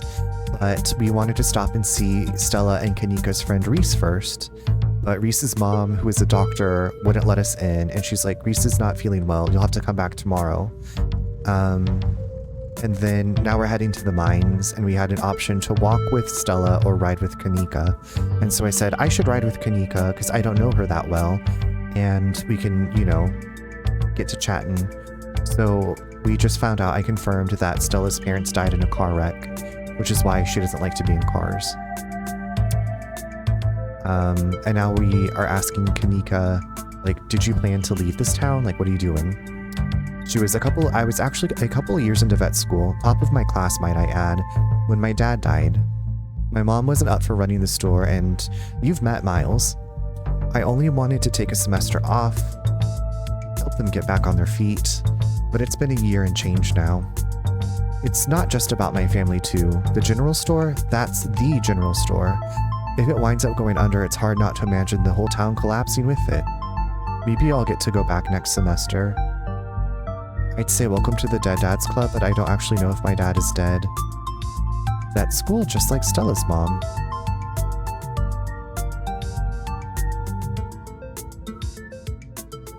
You know, I never really thought of it that way, but yeah, I guess you're right. I'd say welcome to the Dead Dads Club, but I don't actually know if my dad is dead. Do we want to, like, drop this on Kanika? Like, I feel like that's a bit too heavy for our level of friendship at this moment. Like, chase your dreams. I'm sure they'll be okay without you. You'd be a great vet. You shouldn't wait on other people for permission to live your life. I think, you know what? You'd be a great vet. I've seen how you are with Gretchen. Aw, shucks. I was really into biology during undergrad, and growing up around Stella and her mom gave me a special kind of love for animals. I'm not going to flirt, and I'm not going to say drive me out of town. We're just going to remain silent. You and Kanika sit in comfortable silence for the last few minutes of the ride. You and Kanika arrive at the mines before Stella. Stella's probably going to be another couple of Hey y'all, how was the ride? Wheezing. I'm gonna put Gretchen down for a sec. Did you run here? Yep, felt like getting a run in. I didn't want to keep y'all waiting. You didn't run into any of those creatures, did you? Nope. That makes sense, they're probably nocturnal. I don't know if I should feel relieved or disappointed. But we're all here, what's the plan? I guess we just go talk to people. I guess so.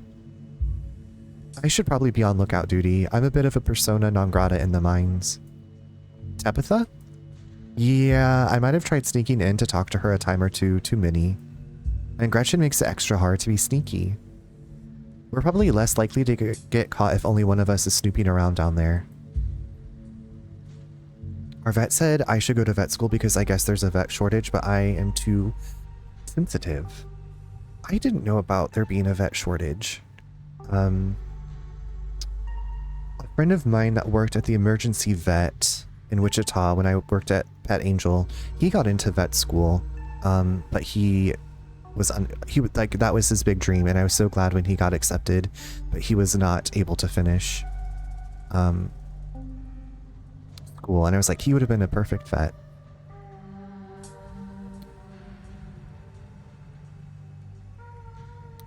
He was not squeamish or sensitive about things.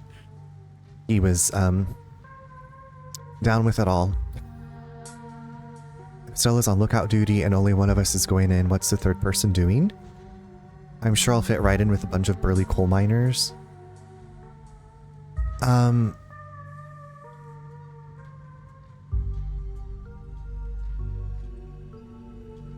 I very much am just with animals. I don't care about people. Understandable. If Stella's on lookout duty and only one of us is going in, what's the third person doing? You know those cheesy rom-coms where someone wears an earpiece on their first date? Whoa, do you have some kind of surveillance rig in the back of your van that I didn't know about? What? No. I have a pair of earbuds with a really good mic. We can just do a group call. I'm sure I'll fit right in with a bunch of burly coal miners. You're gonna do great. Kanika hands you a pair of earbuds. We can feed you questions if you get stuck, and Stella can give you a heads up if Tabitha is headed your way. Dang, I've missed doing this sort of thing with you. You're so thorough. Oh my god, look at Gretchen's face back here. Gretchen's like, what's going on? What's taking so long? Ah, thanks. I do my best. I guess we should part ways and start the call, yeah? Stella and Kanika break off, leaving you alone at the entrance to the mines. Your phone buzzes. Hey, can you hear us? Try saying something. You're loud and clear. Cool, same goes for you. Nothing to do now but enter the worksite. Gretchen hasn't looked straight since she was born. She's just taking it all in. She's just taking it all in. Gretchen is baby. So we have Gretchen, Pixel, and Frou Frou are the animals that we've met so far. Right? Was there another one that I'm forgetting about? Frou Frou, the tuxedo cat at Tabitha's. Pixel, the library cat. Gretchen, the pug. She said my peripheral vision is right in front of me. Oh yeah, the opossum. The opossum and the... I guess the opossum doesn't have a name. I wonder if we'll get to name it. You pass through the unlocked fence and enter the property of the Scarlet Hollow mine. You pass through the unlocked... I'm in. Alright, Morpheus. Good to know.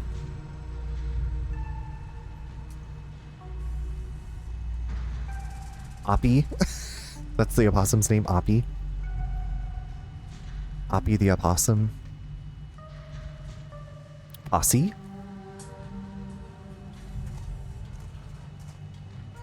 You approach the nearest group of miners, a blonde woman, a broad-shouldered man, and an old-timer. Their uniforms identify them as Harrison, Davis, and Zax.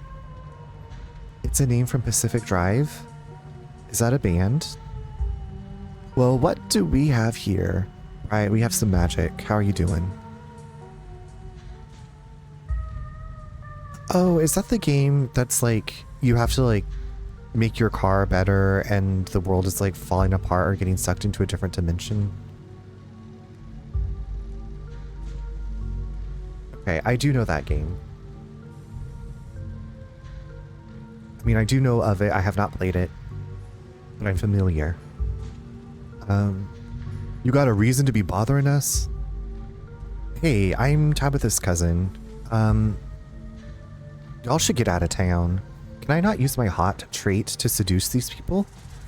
The story is really cool and the game had me panicked. That's straight for panicked. Thank you. Thank you for explaining. I appreciate that. Panicked. I put so many hours into it. Wait, why were you panicking? Well, was it like a timed thing? Was it like Infinity Nikki where you had to like guide the balls into the holes within a minute and a half? That makes me panic. Right, does it have different endings? Is that why you put so many hours into it?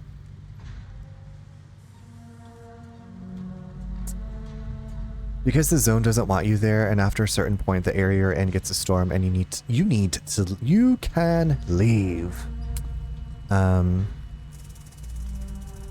Mama, I grew up in Kansas. We had all kinds of storms. You could go on missions for resources and lose everything.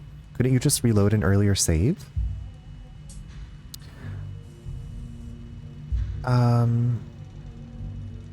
No? Oh.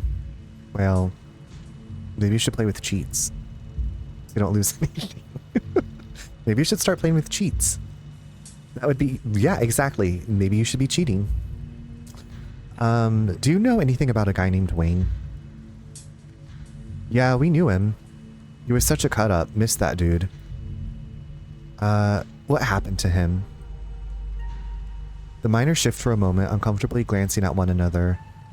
Isn't that the guy y'all said was, he's gone. That's all that matters. I'm gonna press them. What happened to him? What are you, some sort of cop? Yeah, I'm a cop and I'm looking into whatever happened to Wayne. I'm Tabitha's cousin. I'm gonna say, do you think I should say I'm Tabitha's cousin? I did switch to easy difficulty because I like to explore. Love exploring. Love ass. The game did have those built in, but I didn't cave. Bry's like, you're only hardcore if you live hardcore, and Bry is hardcore. I'm gonna be on Pretty Princess easy mode all the way. Story mode. Pretty Princess story mode, please. Braver than me. I'm Tabitha's cousin. I feel like if I say I'm Tabitha's cousin, they're gonna not talk to me. And I feel like if I lie, they're gonna think it's, they're not gonna buy my lie. Can you just tell me what happened? Fuck off. Hey, Zax, come on, man. No, I've been here decades longer than you, and I know bait when I see it. Let's get out of here. Sorry. No, you bitches. The miners pack up their things and leave. Bitches. Let's approach another group of miners. It took me super long because I wanted to build everything at least once, or at least unlock everything. But you did it. You got everything unlocked. Okay, my question is, can you paint your car like magenta? Can I have a Barbie looking convertible or Jeep and play this game? And can I have a personalized license plate that says Cunty? Super customizable. Well, yes. Saying a group of miners out loud sounds suspicious. I'm gonna go find the next group of oh, I get it, yeah. I don't know about the plate. No Cunty. I mean, what else could you put up? Fabulous. Of coal miners. You stop in your tracks, a shiver running up your spine, as an unfortunately familiar voice calls out to you. What in the fuck? You shouldn't have come here. It's dangerous. Ghost! You did have some pink cars. Well, of course you did. Should I show him who's boss? Why are you... Do you need help? Do you need help? Was that you in the garden this morning? You don't have to be afraid of me. Well, girl, why are you wearing a veil on your head? I'm the only person in this town who truly cares about your safety. Don't forget that. Even if it's already too late to stop what's going to happen. What's going to happen? Before you can say another word, the figure is gone. Hey, Charles, are you still there? We've just been getting static from you. Wayne got the jump on me. Whoa, I thought I saw you talking to someone down there. Are you okay? You said some real ominous shit to me. I'm the only person in this town who truly cares about your safety. That sort of thing. What the hell is that supposed to mean? Yeah, I care about your safety. This just means we're on the right track. I'm not about to back down. I'm not about to back down. Cool ass steering wheels? Love ass steering. I loved Denise's license plate in the SpongeBob movie that was just, I kill you. I have never seen that, but I love the aggressiveness and just the honest truth about that. Swiggle, thank you for the upload. Girls Aloud, memory of you. It's finally pouring, right? It has been... The afternoon rain today was like so thick. It was almost fog-like. Like I almost couldn't see the house across the street from us. Like it was wild. I'm really thankful that needs dad mode on Saturday while we were gone. I'm not about to back down. Wayne trying to make me leave just means that we're on the right track. I'm not about to back down. Whoa, so brave. Heck yeah, Charles, we've got your back. I'm gonna approach another group of miners. Coal miners. Hey there, can we help you with something? Have you fellas seen anything out of the ordinary lately? Do any of you know a man named Wayne? Wayne? Do you mean Sam Wayne? What are you asking about him for? Wait, have you seen him? He's been following me. It's real creepy, man.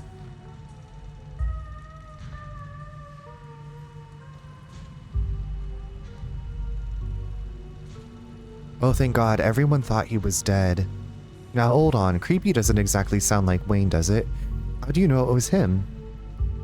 That's what the folks at the general store have been calling him. Kanika and Sybil. Good people, but I don't expect they know every mining fella in town by sight, if you catch my drift. Smith, you're losing me. I'm just saying, it'd be awfully strange for Wayne to still be in town, wandering around, following some stranger and not checking in with any of his buddies. Sounds to me like somebody who got sick of work and is having a little fun playing hooky. The following, though, okay, yeah, that does sound a little unlike him. I thought his lady friend had him under lock and key. Just smells fishy to me.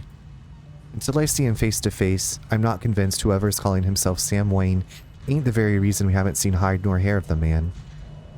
No, there's no way. He's not. He can't be. I'm not ruling it out. If you want my theory, that girlfriend of his, he wasn't the first to catch her eye. Any one of her jilted ex-lovers could have seen them sneaking around and gotten a little hot under the collar, if you catch my meaning. Dang, who are they talking about? The miners are silent for a moment, glancing between each other nervously as they imagine the possibility. I told him not to get involved with her. I told him. Because we all listen. Who was Wayne seeing? Whoa, now if you don't know, there's no way I'm poking that wasp's nest. Forget we said anything. Was he seeing Tabitha? No, I don't know. Yeah, I don't want to be next on the chopping block. I'm gonna press them with my gorgeousness. Come on, don't dangle something like that. Look, I just don't want to cause any trouble. Enough people are losing their jobs as is. I've got mouths to feed. Losing their jobs, and in Sam Wayne's case, disappearing. We've already said too much. Come on, boys. Dang. Why is nobody giving me the information I need? Should we check in? Just as a heads up, the only group I still see out there is pretty close to the main office. It might still be worth talking to them, but I don't know if I can give you all that much of a warning if Tabitha comes out. I want to try and talk to one last group of miners. Let's do that. Maybe? Like, what is Tabitha gonna do? Maybe if you had the street smarts trait. That's, yeah, probably right. But I'm hot. Everybody. I want to try and talk to one last group of miners. Good luck, coal miners. I got Nosy Nancy as an achievement just now. Going around asking questions, huh? You don't look like you're from the inspector's office. What can you tell me about Sam Wayne? Oh ho ho, he got himself into trouble, didn't he? Why, you seen him around? What's that young buck up to? I think he's been doing a slasher movie, but in real life. I think he might have been murdered and someone's going around wearing his bloody clothes and pretending to be him. I've heard from some of the other folks in camp that he had a nasty spat with an ex. It's interesting to see where each trait would maybe be useful. I'm kind of glad that they don't, like, show, like, if you had this trait, you could choose this thing.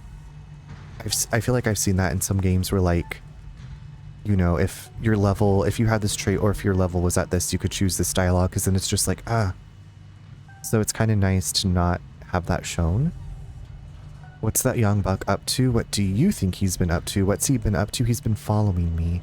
I heard from some of the other folks in camp that he had a nasty spat with an ex. Let's dig in more. Let's peel the layers. Let's peel the layers. You mean the boss? Far as I know, that never... Okay. Okay, so Tabitha and Wayne were hooking up? Stella audibly gasps. Yeah, I figured he just ran off to live in that big mansion with his belle. The thought of a strapping young man like him with that sour-faced broad always left such a bad taste in my mouth. Oh my god, gross! As if you wouldn't fall on your knees if a woman of means showed the slight bit of interest in you, or any woman at all. Fair enough. But I suppose this begs the question, did she run him off, or did some jealous son of a bitch oust him? Wait, are you talking about Tabitha? Oh yeah, sometimes it shows this great... Yeah, like, when that shows up. Or Wayne and... Oh, Sybil? Wait, are you talking about Tabitha? Yep. Dang, I figured that's what they were getting at, but it's weird to hear it out loud. You good, Stella? Yeah, I just had no idea. I feel like that's enough information for now.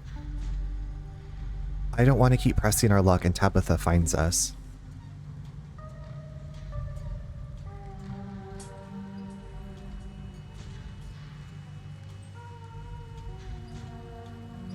You know what I mean?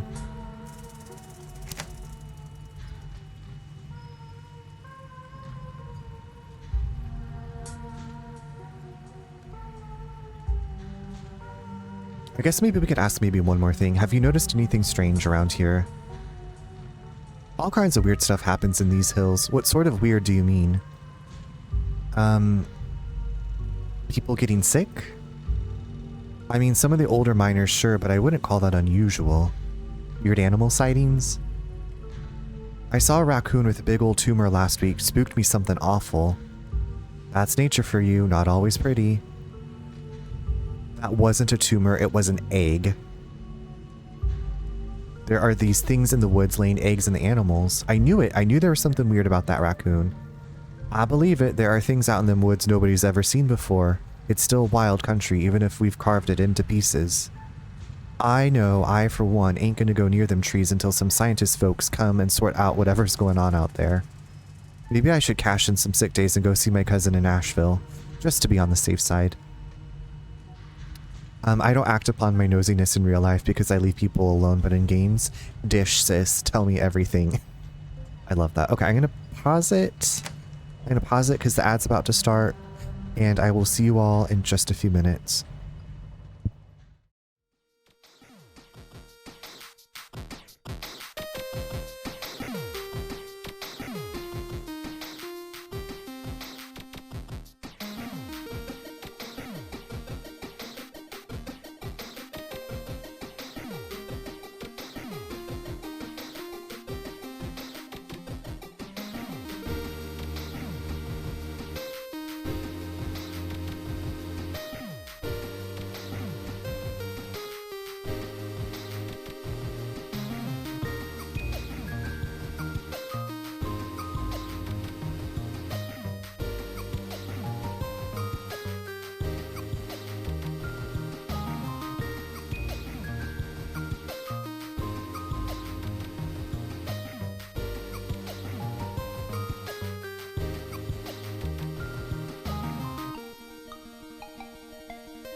Welcome back from ads, everyone. Bri, thank you for all the beautiful dancing.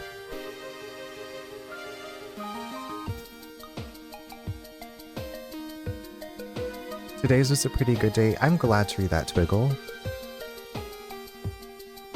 Like, you had a good day? I went for a walk twice in this nice weather. Ooh, I love that. Do you, like, walk around your neighborhood? Do you have a park nearby? Twiggle, thank you so much for those bits. That's very kind of you. Bixie, hello! I'm just getting back from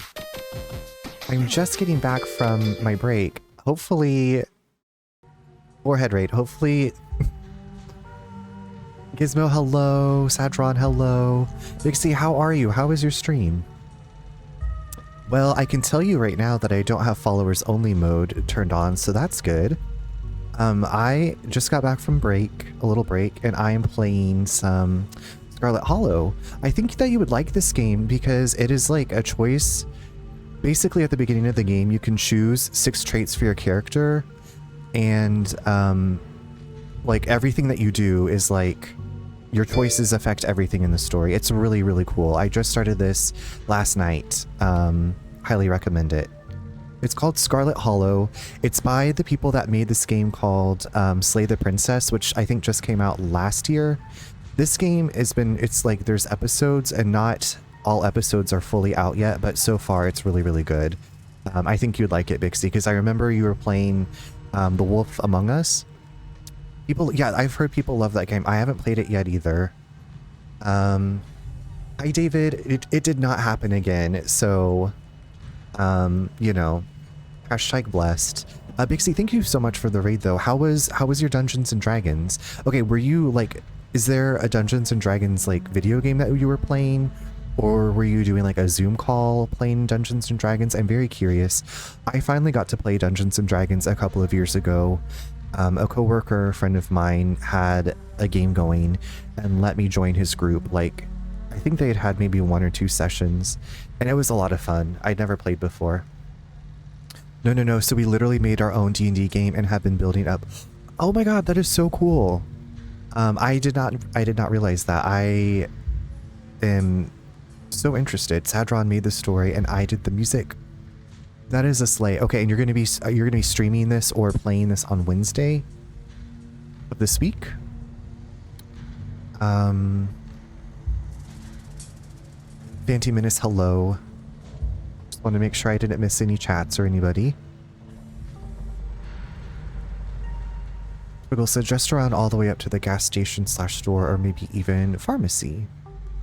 Next time I might just get my... There's always tomorrow, Twiggle. Hopefully the nice weather stays around for you. Yes, 5:30 p.m. Eastern. I'm very excited. Okay, y'all. Wednesday, 5:30. Check out Bixie's Dungeons and Dragons.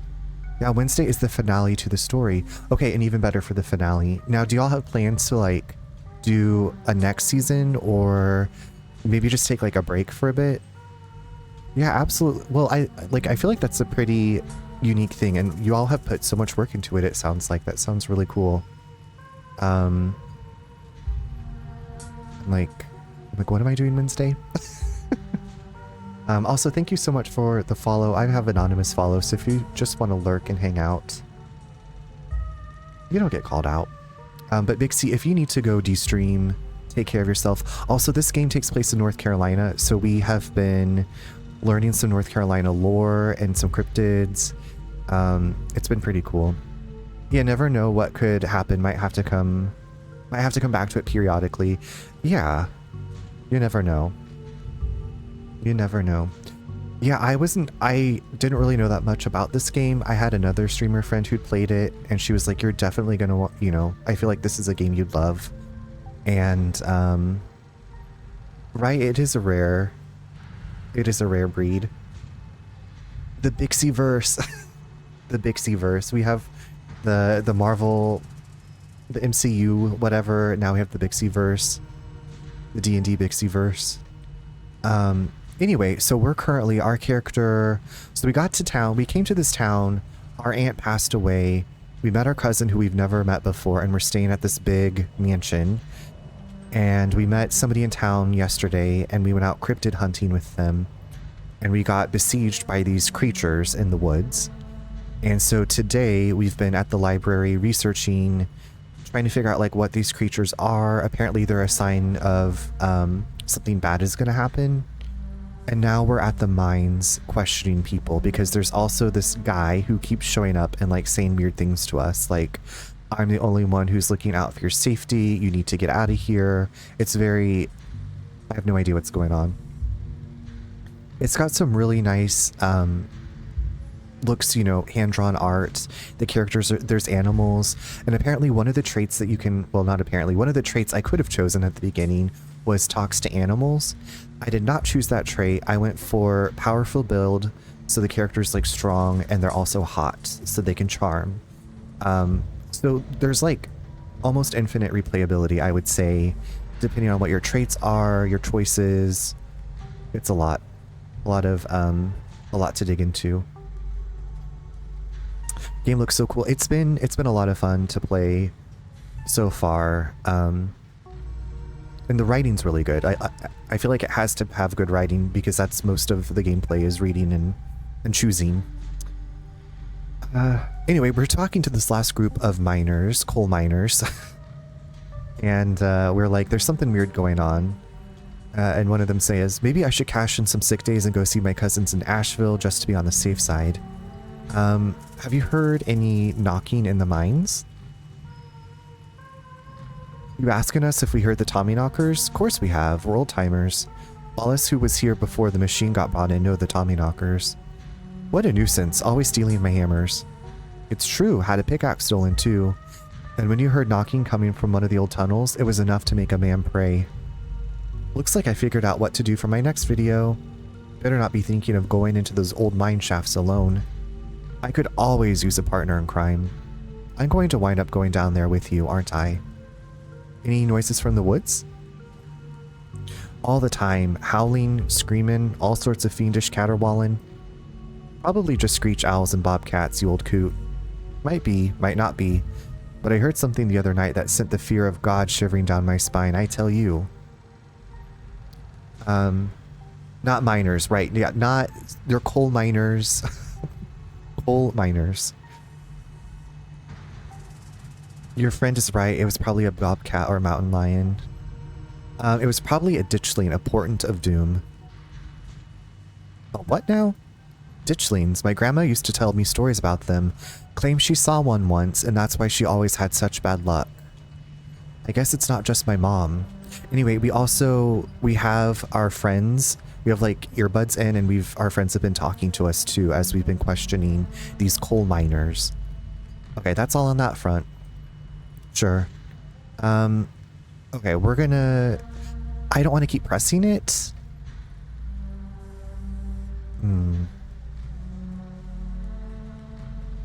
Do we want to ask them what they think about their boss, who was having an affair with the guy that's stalking us?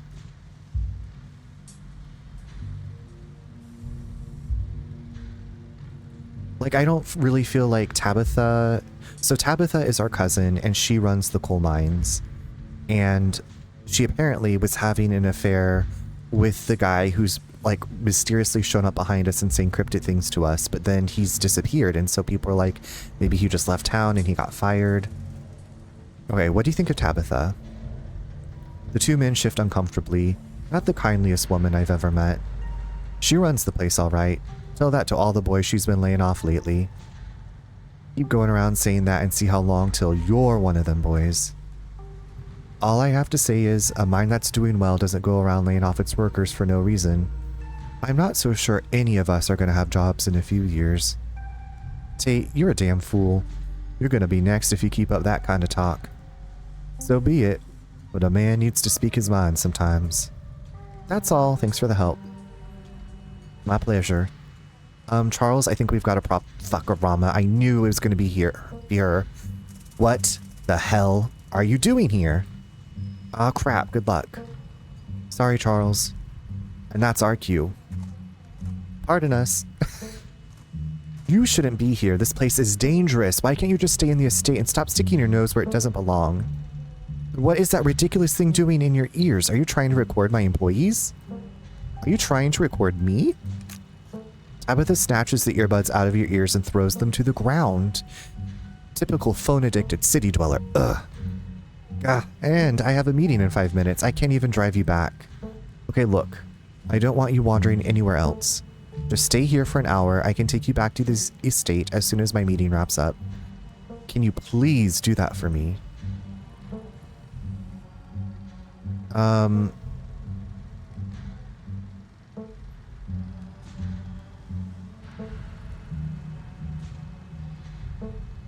I need you to take what's going on right now seriously. I need you to take me seriously.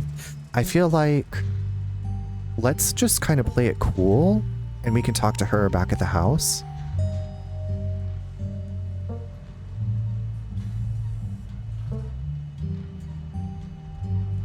Because I feel like she's obviously going to clam up. Yeah, sure, I'll just be right here, farting away. I feel like she's going to clam up if we try to confront her at work about Sam Wayne. So, like, maybe we should, you know, like, oh, I just wanted to spend time with my favorite cousin. I'm sorry, Tabitha. What does that even mean? What good is sorry if you keep doing everything in your power to stress me out? Sorry I disappeared last night, Tabitha. I wouldn't dream of doing anything else to violate your boundaries. What are you going to do next? Actually kill someone in town? I need to get to my meeting. Just stay here until I come to get you, and don't move a muscle. Right, she has a meeting. This is not the time. I'll collect you in an hour. Tabitha rushes off to her meeting. You stoop to the ground and pick up Kanika's earbuds. Sorry I wasn't able to give you a better warning. You good? Yeah, I'm good. You're interrupted by a sudden movement out of the corner of your eye. A girl carrying a bundle of snacks pops through a hole in the fence and disappears over the crest of a hill. Is that Rosalina? Hey, I think I just saw Rosalina. Wait, really? What is she doing here? Clearly, she's doing a delinquency. She's probably fine. Kids will be kids, am I right? We should call Oscar. Let's handle that after we catch up with her. I don't want to catch up with this kid. I don't give a toot. You rush over the hill and get your bearings, the sounds of active mining fading into the distance. Rosalina is nowhere to be found, but dusty footprints point toward a nearby mine. She didn't. I guess the old Maxwell place doesn't cut it as a secret hangout spot these days. She could be your future stepdaughter. That's true, but I'm going to be the evil stepmother. But the Shaw mine? That place was shut down like 100 years ago. After a collapse that killed over 100 people. And here I thought Stella was going to be the one to drag me into an abandoned coal mine. Cool. It's been ages since I've had the chance to get some good spelunking in.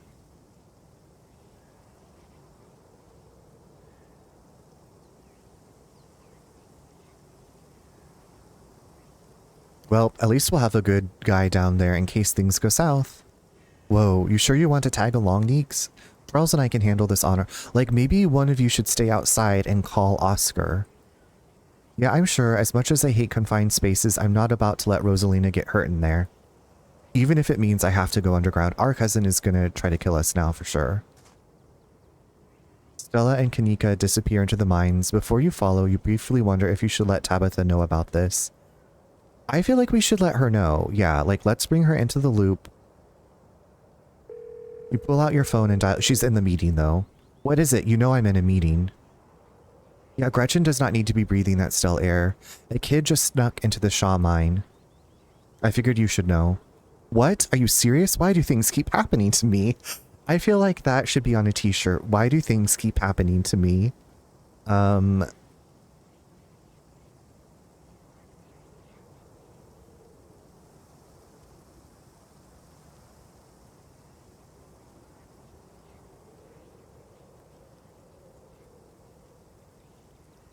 Why do? Why do things keep happening to me? Whatever. I'll head over there as soon as I can. Just stay where you are and wait for me, alright? God, I don't even know why I am trying to reason with you. It's not like you'll listen. I called you as a courtesy, but I'm not going to wait around for you. Oh, I will happily wait. I do not want to go in there.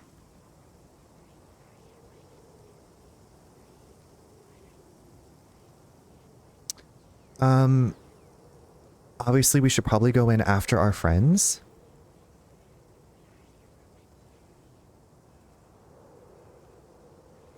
I called you as a courtesy, but I'm not going to wait around for you. I swear to God, I'm sorry, but my mind's made up. You hang up the call. follow Kanika and Stella into the mine. You take a deep breath and follow your new friends into the mine. The inside of the mine is warmer than you'd expected, the air thick and wet. The ceiling hangs much lower than you are tall, forcing you and your companions to hunch over, your legs bent in a painful squat as you begin to navigate its maze of corridors. Okay, maybe we should have some rope so that way we can use it to get back out. Powerful build. This is a rare place where your well-muscled frame feels like it might be more of a hindrance than a help. Oh no, my sexy muscles. Hey, you made it. I told you he would. I just wanted to make a quick call and give Tabitha the 411. You didn't. I was hoping we'd be able to get Rosalina out of here without anyone calling the cops on her. Or us. Tabitha better not try to have us arrested for trespassing. It's just a kid. If she's a mite, like whatever.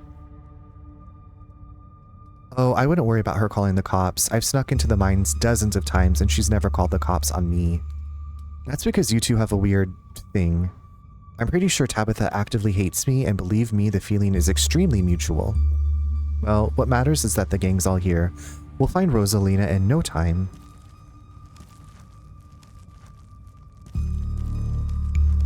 Press on. I'm scared. The deeper you progress into the mine, the heavier the air becomes. Coal dust hangs in the thick clouds around you, even though this place was abandoned over a century ago. Jesus, it's cramped down here. Does anyone else's chest feel tight? Yeah, abandoned mines are way more claustrophobic than people expect them to be, and this one's real bad, you know, because of the child miners, or should I say, the minor miners. Kanika visibly shudders. Okay, I'm not superstitious, but if there's one way to make sure you get haunted, it's cracking jokes about dead child laborers while walking on their graves. Fuck mines and caves, exactly. Fuck the mines, fuck the caves, I don't want to go in here. What can I say? I do my best to tempt the spirits wherever I go. I actually snuck down here a few times to try and get some good footage, part of my ghost hunting phase. Jesus, Stella, the things you do for your viewers. Did you find anything? I wish, if any place in Scarlet Hollow was actually haunted, it'd be this mine, hands down. But all I got was dust in my lungs and a couple of false alarms. Stella pauses as sound rushes overhead. Oh my god, what was that? The mine's going to collapse and we're all going to die here, aren't we? Stella sighs longingly. That's just how wind sounds down here. You sound so disappointed. It just brings back memories of my last foray into these depths. Every time I thought I'd finally found a spooky ghost, there wound up being a very unghostly explanation. Like local wildlife, for instance. Stella turns her flashlight up towards an alcove overhead. Those guys got me real good last time I was here alone. Oh my god, there are bats down here? I'm going to get rabies, aren't I? I'm going to get rabies and die in a mine collapse. You holding up okay, Neeks? Yeah, sorry, I'm just a little on edge. Kanika is stopped mid-sentence by a thunderous knock echoing from deeper in the mine. Okay, what was that? That was... I have no idea what that was. Did that sound like knocking to you guys? That's gotta be a Tommy knocker, right? We should hurry and find Rosalina. Yeah, agreed. The sooner we get out of this death trap, the better. Gosh, I wonder if those sounds are Tommy knockers. Okay, no. Tommy knockers are not real. They're not allowed to be real. Are you trying to give me a panic attack? I'd love to spend some extra time poking around down here. Maybe it's got something to do with the mystery. Okay, but can we think about Gretchen? Like, Stella, I understand that you want to be in here, but does Gretchen really want to be here? Because Gretchen looks very worried. Gretchen looks very worried, very upset. The three of you are interrupted by a second, much less distant sound of a can being popped open. Okay, now that wasn't Tommy knockers. It came from this way. Follow me. I hate this. These kids are in so much trouble. You and Kanika follow Stella further into the mine. You breathe a sigh of relief as the tight passageways give way to a small cavern. A group of teens turns and stares at you with annoyance. What the hell are you doing in here? I gotta go piss, girl. Sounds good, Twiggle. Have a safe go piss.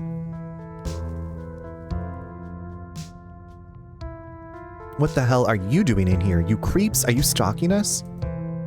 Yeah, creeps. I just said that, Alexis. If I wanted an echo, I'd yell into the Grand Canyon. Do you want me to physically drag each and every one of you out of here? Because I will. If I wanted an echo, I'd yell into the Grand Canyon. What are you, 5?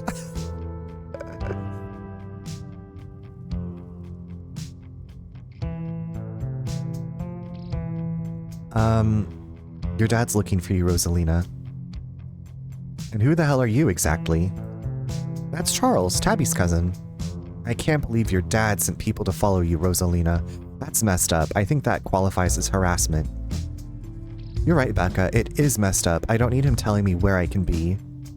You can at least check in so he knows you're not dead. He loves you and worries about you. He's really not asking for much. Don't you kids have school tomorrow anyways? It's fall break. And we're not kids. Yeah, we're teens. Are those canned strawberry margaritas? Where did you even get those? The teens avoid eye contact. Miles tries to melt into the cavern wall. Okay, so Miles is bringing them canned strawberry margaritas? Oh no. I know that isn't you, Miles. It had better not be you. Yeah, whatever, it's me. What are you even doing here? Becca's right. Sounds to me like you're stalking and harassing and all that. You're supposed to be minding the store. It's not like anyone even comes in on Tuesdays, and Mom's there, so it's fine. Eyes dart uncomfortably around the cavern as Kanika tears into her brother. It's not fine. It's extremely not fine. Why do I always have to be the responsible one? Do you know what I would give to be as carefree as you? I left school so you would have a chance to live your life, and this is what you're doing with it? What would Dad think if he could see this, stealing booze from the family store to dick around in an abandoned mine? Dad's dead, Kanika. But if he were here, he'd be disappointed you wound up being such a bossy jerk. Damn. I have to...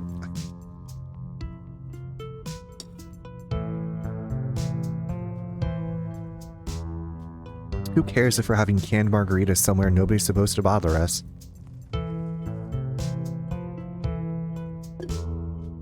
Can you at least do your underage drinking somewhere a little safer? If this is what y'all do for fun around here, maybe the ditchlings were kind of inevitable. Oh.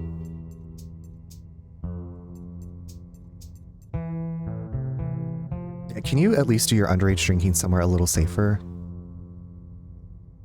Oh, and what are you, an expert on mine safety? They only abandoned this place because there wasn't enough coal left to bother digging anymore. My dad told me, and he's an actual foreman at the continuous mining facility, so he knows what he's talking about. Wait, I thought your dad was a charge hand. No, Alexis, he got promoted last month, and he says this place is totally safe and we can hang out here anytime we want. Correction, your father was a foreman at the continuous mining facility. We'll see if he even has a job tomorrow morning. What? Oh shit. Oh, hey Tabby. Kanika sighs. It's probably for the best that she's here. Do none of you understand what a boarded up mine entrance is supposed to mean? It means it's closed, condemned, not fit for human use. Come on, this place is way sturdy. Check it out. The teen with the beanie jumps up and slaps a strut on the ceiling, and they all die. Oh, was that the knocking we were hearing earlier? Oh my god, Zane, cut it out. You're embarrassing us. I'm sorry for Zane's behavior. I don't think he realizes how extremely 8th grade it is to jump up and hit things. No offense, Rosalina. None taken. The other 8th graders are totally immature. Not like you, Rosalina. You're chill and smart too. Enough. The damage is already done. Now leave. I'm tired of people in this town dragging my cousin headlong into danger. I can't believe I actually agree with Tabitha about anything, but this is the worst place I've ever been in my entire life, and I would like to see the sun again before I die. Come on, you guys. Maybe it's not a big deal. We used to do dangerous things all the time, and I still do dangerous things now. Who are we to tell them where they can hang out? I don't know who you think you are in this situation, Stella, but I own this mine. It is entirely within my rights to tell them to leave, much like it is entirely within my rights to tell you to leave. Was your lifetime ban from my mines not a clear enough message for you? Hell yeah, Tabitha, tear the sad 20-something to shreds. Hey, I'm defending you, and I'm not sad. Where'd you get that idea?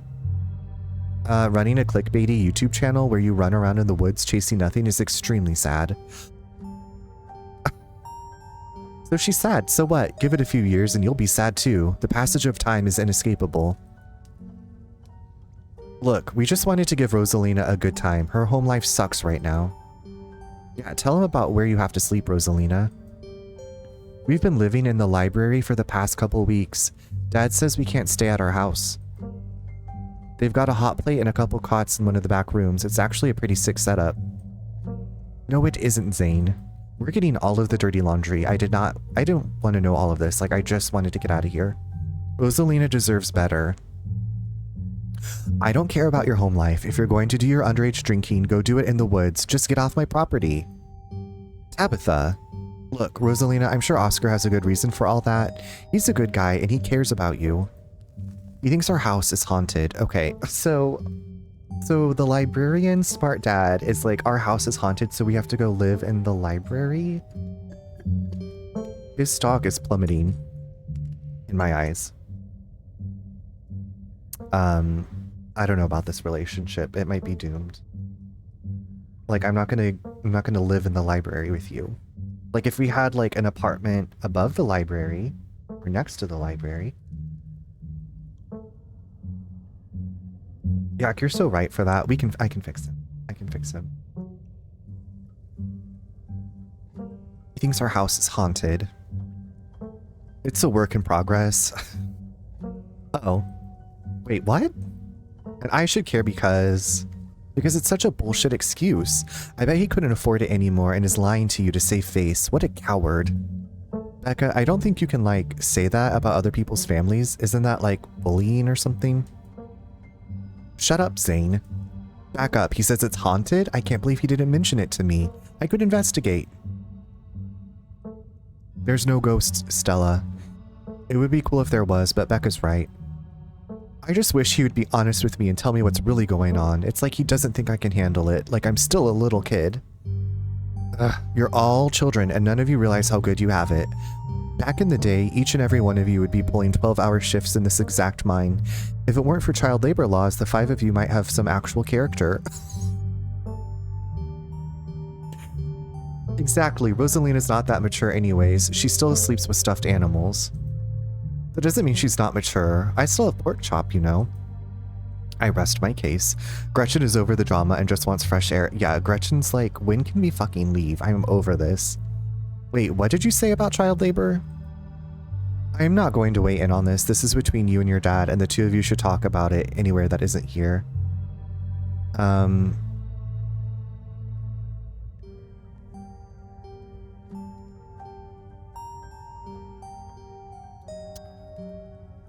don't think I even need to address what's going on with Rose. Like, I literally just met Oscar today. I have no idea who these people are. I don't really give a toot. There's monsters in the woods.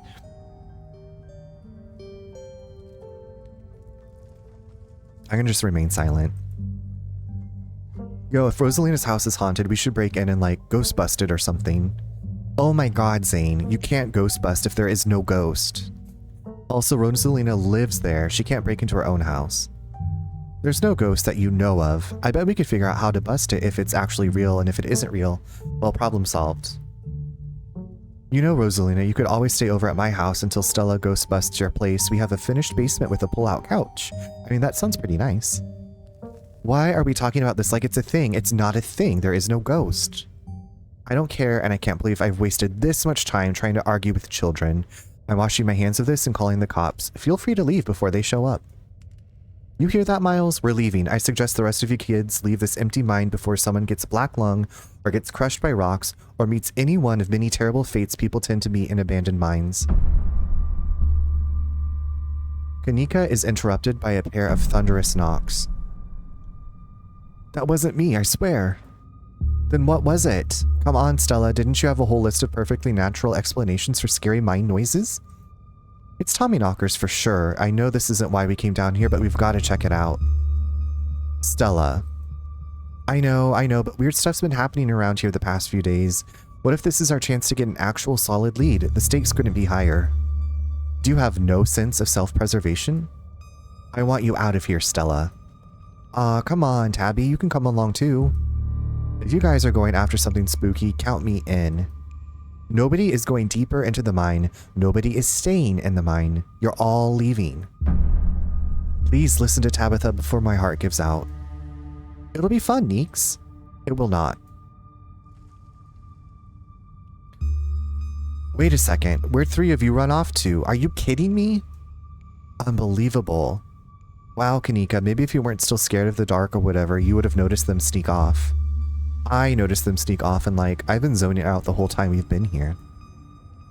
They must have squeezed through that child-sized tunnel.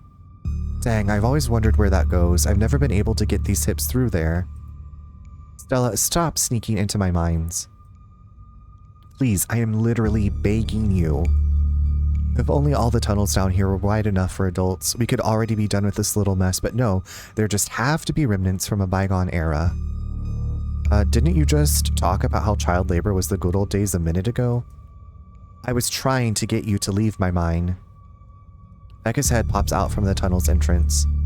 We are not about to let you come in here and ruin our good time. The mine is safe. I've been here a million times. Yeah, if Becca says we're safe, then we're totally safe.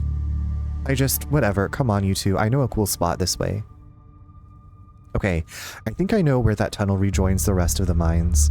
I'll go look for them, and I want each and every one of you to take note of the fact that I'm doing that. If those idiots get themselves lost and die, I am not letting their families sue me into the ground. Are those really your priorities right now? Yeah, do you have a problem with that? I want the rest of you out of my mine. Except for you, Charles. I'm not letting you out of my sight. Yeah, sure, I could never fit in that tunnel anyways. They have crossed a barrier that I cannot, so my time here is up. But only because Stella promised me a ghost hunt tomorrow. Whatever, I still have to do my dailies anyways, and the service down here sucks. I will happily escort these 2 knuckleheads out. No, you are not about to weasel your way into this, Stella. Come on, Tabby, I've been down here a ton. I can totally help out. Tabitha sighs. There's no getting rid of you, is there? Fine, I won't waste my time arguing. We could just all leave. Stella, don't push Tabitha's boundaries like that. Tabitha, don't push Stella away like this. She hasn't done... I am not getting in the middle of this.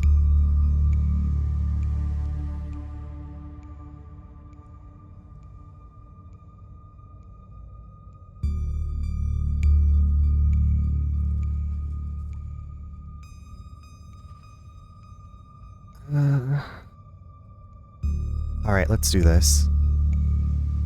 Sure. Let's not linger any longer than we have to, shall we? Want me to take Gretchen with me? I don't know if it'll be easier to cover more ground without her. Yeah, that's probably for the best. I don't want a repeat of last night, and who knows if we'll have to do any climbing. Okay, Gretchen should hopefully be safe. I'll see you on the other side, hopefully soon. For sure, we won't be long. Cool, can't wait to bust some ghosts tomorrow. Kanika, Miles, and Zane head towards the entrance of the mines, leaving you, Tabitha, and Stella to find the remaining teens. Alright, no dawdling. We should be able to catch up with them if we go this way. You and Stella exchange a glance as Tabitha ventures forward. Great. I don't want to be here. As the 3 of you move deeper into the mine, you hear echoes of conversation bounce across the walls. But, Becca, why are we doing this again? I thought you thought Tabitha was, really cool. Why are you trying to get her all mad? We're doing this because Tabitha is really cool. She doesn't let anyone boss her around, so we can't just let her boss us around. You hear that, Tabby? Someone thinks you're cool. I can't believe she used to hang out with a nobody like Stella. Hey! I don't know. I think Stella's kind of cool. Her videos are really neat. Oh, come on. She doesn't even have a sponsor. What kind of a YouTuber doesn't have a sponsor? I mean, not yet, but I'm in talks with Meat Rice. And I make plenty from ads and donations, Meat Rice. Dang, Stella, Meat Rice, that's a big deal.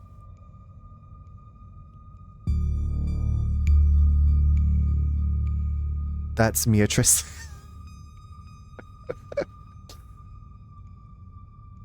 They're on every big podcast. Thank you, thank you. It feels like a really big step for the channel. I just wish Becca hadn't said all of the things she said tonight. She's just mean. It has nothing to do with you. You've seen how she's treated everyone tonight except Tabitha. Yeah, I guess you're right. I'm surprised you don't have thicker skin about this, Stella. You never struck me as someone who lets other people's opinions bother you. If you did, I wouldn't have to try so hard to keep you off my property. Well, I know you don't mean it. Agree to disagree. How does it feel to have a teen girl think you're cool, Tabitha? I feel nothing about it. The opinions of children don't interest me. I don't know, you kind of hesitated there. You're reading into things that aren't there, Stella. Just because your livelihood revolves around what people think of you doesn't mean that I care what people think of me. Congratulations on your sponsor, though. You do care.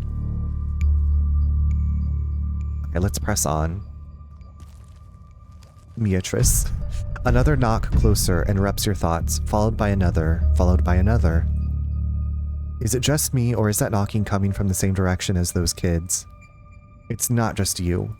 Okay, that knocking is starting to freak me out. Calm down, Rosalina. It's just mind sounds. Did you guys see that? No, it was just a shadow. There's no reason to get freaked out. I saw it. Shut up. There's nothing down here. Stop trying to scare me.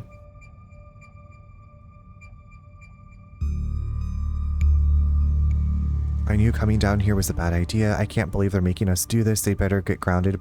All this is said and done. Tommyknockers. Tommyknockers. Oh, calm down, both of you. You said it yourself, Stella. As soon as they got deeper into the mine, their bravado in the face of authority would vanish into a puff of smoke. It's probably just rocks falling somewhere deeper in the mine, which is also bad for obvious reasons. Are we sure the tunnel they went through is going to meet back up with us? Yes, I'm familiar with all of the old maps of this place. There should be a central chamber not too far from here where everything joins back up.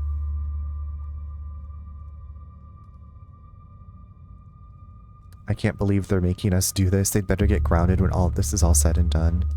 We're getting closer. Let's keep moving.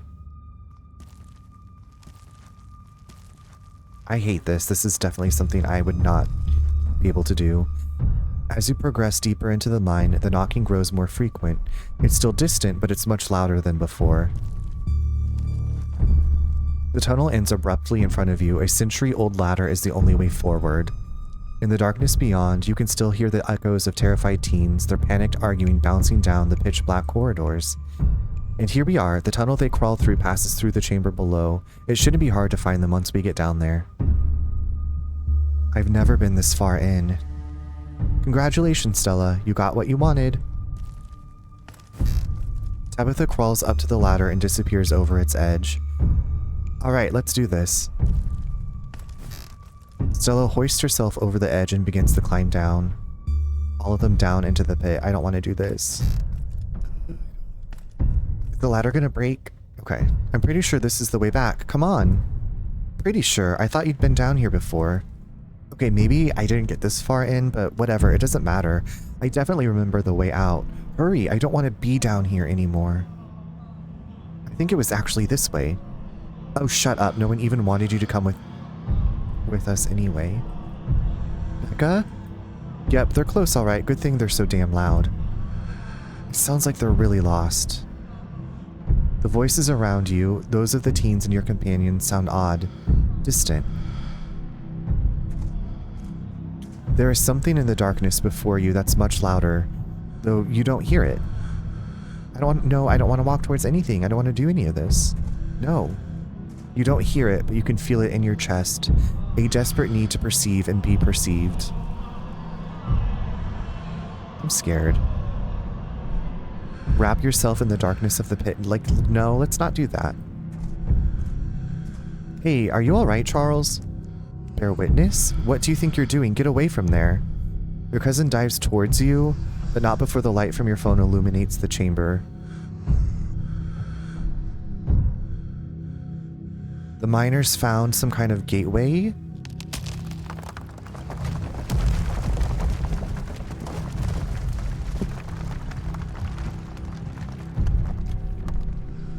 You are hot and powerful. You got thank you. Thank you for that reminder. Charles, are you all right? Oh, thank God you're alive. It looks like you had a seizure or something, and then you and Tabby just conked out. I'm fine. You can barely open your eyes. You're not fine. Neither of you move a muscle. I don't want you straining yourselves while you're still recovering from whatever that was. I'm going to get you both some help. I'll be back soon, I promise. Don't die on me, alright? You fade back out of consciousness as your companion clambers out of the pit, intent on your rescue. You raise up on your elbows, head still swimming from the visions, your surroundings coming back into focus. Your head throbs at the knocking as the knocking continues, now magnitudes more intense than ever. Through it, you once again hear the panicked voices of bickering teenagers echoing down the stone corridors. Becca, you're just getting us more lost. It's this way. If you're so sure, then why don't you just leave? I can't believe I let Alexis talk me into inviting you in the first place. Becca, I'm just trying to help. I said go. Okay, I will. Alexis, you don't have to go with her. You know that, right? Pick a side, Alexis. I'm sure Becca knows where we're going. She wouldn't just lie. Sorry, Rosalina. The increasingly desperate voices of the teens are drowned out by the thunderous knocking. You can practically feel the ground shake beneath you. You can almost see the walls vibrate with the intensity of the hellish sound. God, that knocking is not helping with my headache. What the hell just happened? I had some sort of vision. Did you see it too?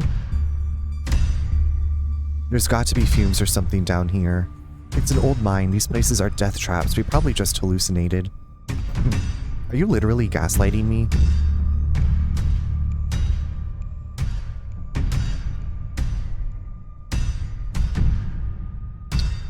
I'm like, this doesn't seem like the time to argue. So I'm gonna let it go. It's like, I think we should get out of here. The only thing that matters right now is the knocking. You need to get out of here. Rosalina appears in the passageway to your left, out of breath and teary-eyed. I'm so sorry I snuck off like that. I just wanted Alexis to think I was cool. The entire cavern shakes with the sound of rockfall. I don't know what the hell is up with this knocking, but that is the sound of a mine collapse. Quick, up that ladder, both of you. Wait, Becca and Alexis are still down there. You can't just leave them here. I know which way they were going. They'll listen to you this time, I promise. Do you have a death wish, little girl? This isn't a movie. The best thing we can do to help those girls right now is not be buried alive ourselves.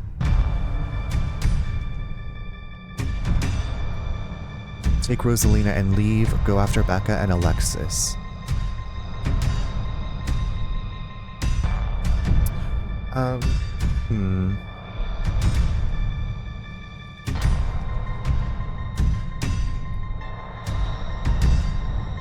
Yeah, I feel like I'm gonna trust Tabitha. Yeah, we're gonna take Rosalina and leave. You reach towards Rosalina. There's no time to argue, pick her up and start climbing. Against her protestations, you grab Rosalina with one arm and start climbing out of the pit with the other. Me down. Alexis, Becca, the way out is this way. If you just follow my voice, you'll be able to make it out. This way, come on!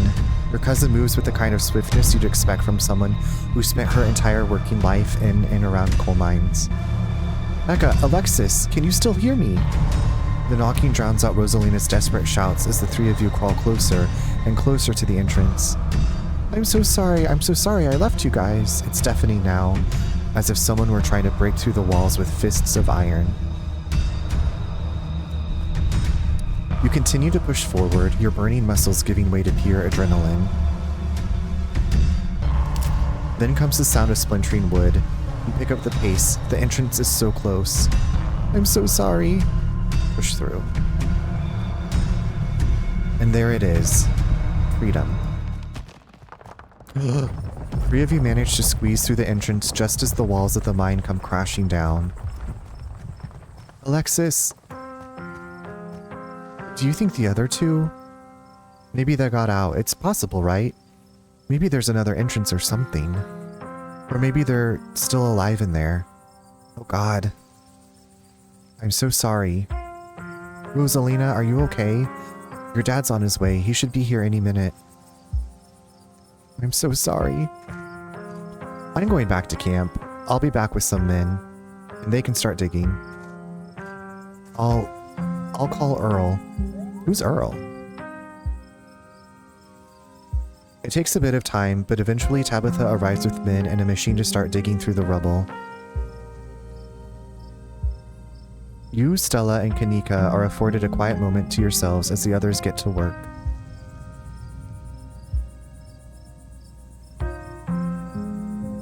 Do you think Becca and Alexis are okay?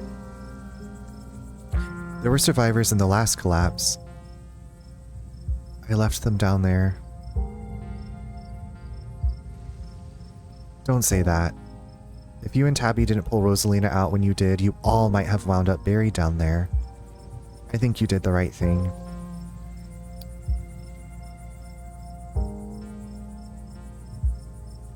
Not to be flippant, but that wasn't the end of our ditchling problem, right? I can't imagine how much worse this could get, but I think you're right.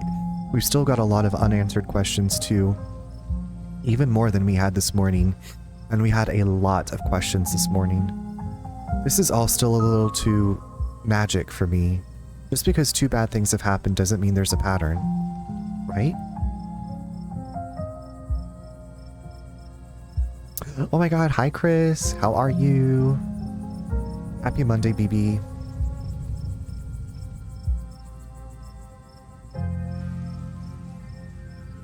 Let's talk about my vision.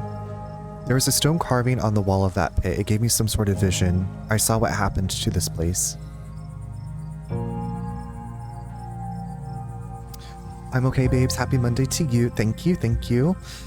How was your weekend? How's your evening going? What are you up to? Are you sure it wasn't just auto-suggestion? We talked about that mine a lot today. I don't know, Neeks. You weren't down there. Charles and Tabby had, like, simultaneous seizures next to a creepy stone carving. It was like something out of a movie. Just because they passed out or had seizures doesn't mean it wasn't auto-suggestion. Eating donuts. Love these soft films you're hanging out with. Thank you. This is Stella over here, and this is Gretchen the pug. Gretchen is a 17-year-old pug. She's a sweetheart. And this is Kanika, who runs a general store in town. They are new friends. What happens now? Stella, Ella, hola. What happens now? Oh, and this is Daddy Oscar. He's the librarian. Hey guys, I don't think she's quite ready to talk just yet. What happened down there?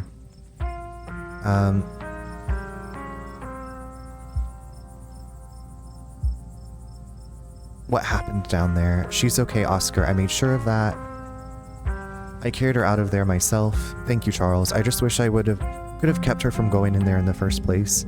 If I'd just paid closer attention to her, maybe none of this would have happened and those kids wouldn't be down there. I can't help but feel like it was my responsibility to prevent this, and I blew it. Teens are reckless. There's only so much you can do. I was gonna say, why is Oscar? Yeah, this is... So we have like one love interest and maybe Oscar's our next one. Oscar is hot to get people to go to the library. That's right. Reading is fundamental, and if there's a hottie there, it's gonna bring even more people in. Teens are reckless. There's only so much you can do. And the shorter the leash, the worse the relationship. Don't blame yourself for choices someone else made. As a former reckless teen myself, and as a current reckless adult, yeah, he's right. I guess that's true. I've tried to let Rosalina make her own mistakes and learn from them. But that's for staying up late or going too fast on her skateboard, not this. I actually love the library, but I truly do not read enough. I also love the library. I've been reading one book and then I was like, wait, I haven't read this book in a long time. So I started reading this other book. So I'm kind of currently reading two books. It's just the one book that I'd started that I've never read before. It's very dense. And, I like to read before I go to bed, and I'm like reading this and I'm like, I feel like I should be taking notes. So I'm just making slow progress, which is okay. No one is hot at my library, but I still go all the time. No one is hot at my library, the travesty. I'm still in manga mode. I read 7 volumes today. Nice. Yeah, the book that I'm reading, I have it, what it is on my about, but it's like about interspirituality and like interfaith, like different religions, like learning from each other. And I can't remember how exactly I found out about it, but I've had it for a long time and I was like, I should probably finally read this. Jelly, thank you for getting your daily download. I hope you're doing it magically. Have you met the kids Rosalina hangs out with? Yeah, Rosalina's lived here since she was 2, so she basically grew up with them. They're a little older than her, and yeah, they get into some trouble, but I didn't think they were bad kids or anything. Especially that Alexis. Gosh, that poor girl always acted like a dog somebody had kicked. And now she's in there. It's not right. It's gonna be okay, Oscar. None of them deserve this. They weren't bad kids, just reckless. I don't know what they were expecting. None of them deserve this. It's not fair that such bad things can happen to kids so young. Just not fair. Rosalina made it out of there because she stood up for herself. You should be proud. She's a good kid, Oscar. Thanks. We're flirting. Okay, in about 5 minutes, y'all, we're gonna take a break.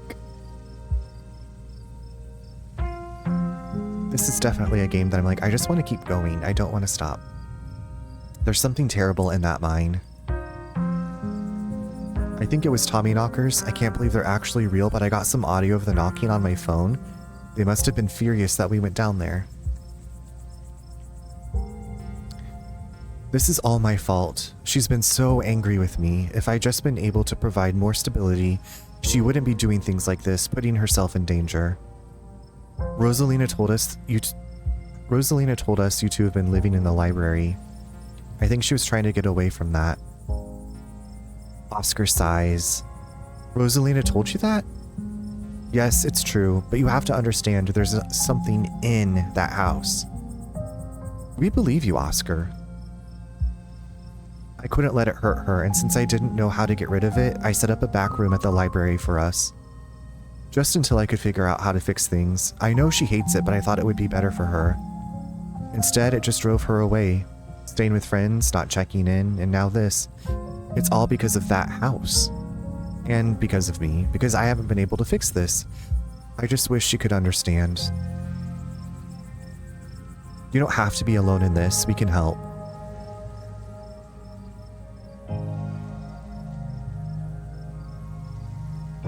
Yeah, we'll totally help you get rid of your ghost. Or more likely, we'll figure out what non-ghost thing it actually is. Either way, though, we're here for you. Thanks, you guys. That really means a lot. I shouldn't have kept this to myself, but I was so afraid of seeming ridiculous. Dad, you must be so mad at me. Oh, Rosa, no. Of course I'm not mad at you. Do you think that maybe they got out? Maybe there's another exit somewhere? Rosalina. I should have pushed back harder. I knew the way out. I should have made them come with me. I just don't want them to be dead. I'm so sorry, Dad. You don't have to be sorry. You're alive and you're safe. We couldn't have gone back for them, right? We wouldn't have made it out if we went back. If I could have carried you all out of there, I would have. Like your dad said, you're alive, Rosalina, and you're safe. That's all that matters. You're right, we wouldn't have made it out if we went back for them. Ivy, it's okay, don't be sorry. Don't be sorry. If I could have carried you all out of there, I would have. But I couldn't, those walls were coming down. I know this is terrible, Rosa, but you're alive. You have no idea how grateful I am that you're still here. It's not fair, Dad, it's just not fair. I know, Rosa, I know, but I think the best thing you can do for your friends right now, until we get them out of there, is to enjoy the life you have. I know I haven't made that easy for you. I know you've been frustrated with the choices I've made. But I'm gonna do what it takes to move us back into our house. We're gonna have a good life again. Now, what was the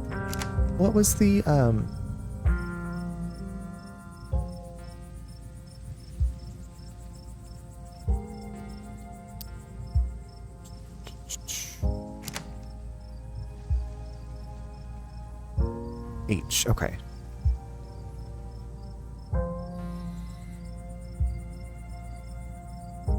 I'm sorry I didn't do this sooner. I'm sorry this is what it took. Dad. We're going on the case. We'll be okay, I promise. I'm going to take her home. I guess we'll see the three of you tomorrow. And thank you, Charles. You have no idea how much I appreciate what you did for Rosalina. As Oscar and Rosalina leave, your cousin exhaustedly saunters over to you. V, thank you for the 15 stream streak. Quick before it's lost. It's already lost. It's gone. Alright, Charles. My men are set up to start digging. Let's go home and get some rest. Now hold on a minute, Miss Scarlet. Mind if we have a quick word with your cousin, miss? In private. Okay, fine. Just make it quick, and don't you dare try and pull anything on him. He did nothing wrong here. Ladies, I'm afraid that means you too. Don't you need to talk to us? We witnessed this too. Oh sure, but that can wait. We know where to find y'all. Okay, we're gonna pause it here, or just leave it, yeah. Because the ad is about to start. So when I get back, we'll continue this conversation and game for a little bit longer, and then be done for the night.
Welcome back, everyone. Twiggle says, walking at least twice outside my day made my day a whole lot better. Twiggle, yeah, I feel that.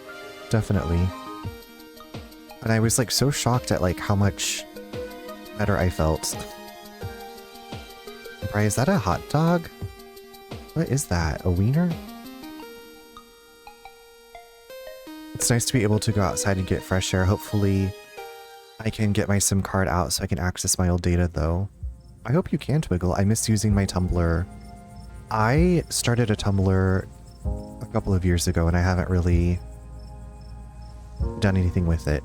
I should probably do some stuff. A sausage man. Beautiful sausage man.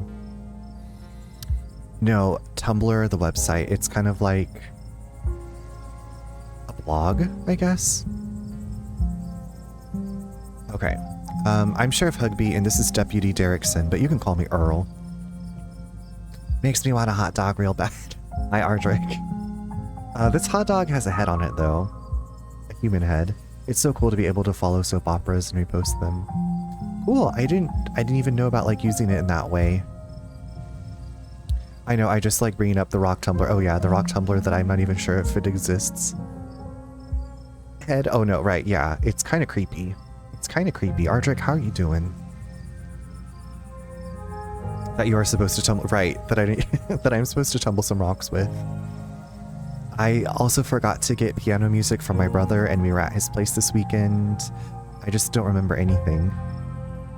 I'm good, getting sleepy. Same. I want to at least maybe make it through this episode. I'm Sheriff Hugby, and this is Deputy Derrickson, but you can call me Earl. Pleased to make your acquaintance. Welcome to Scarlet Hollow. Hope this little accident hasn't colored your perception of the place.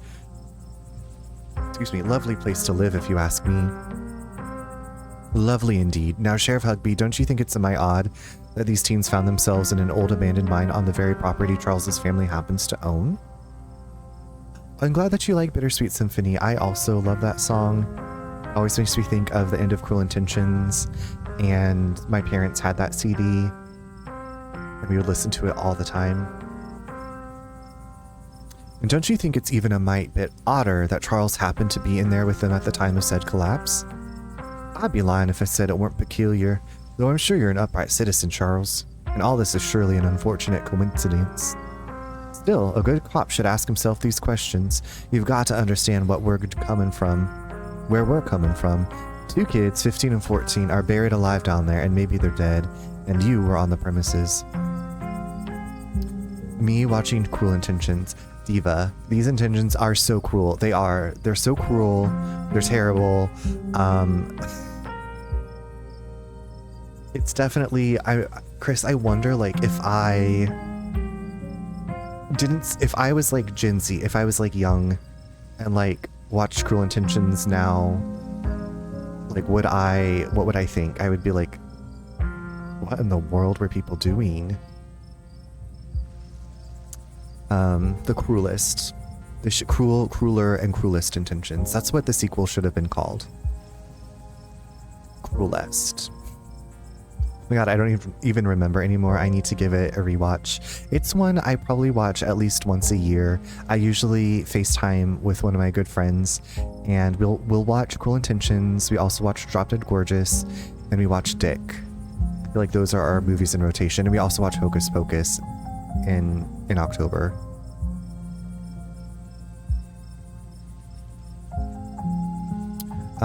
I'll get to your questions, but we also need to talk about the man that's been stalking me.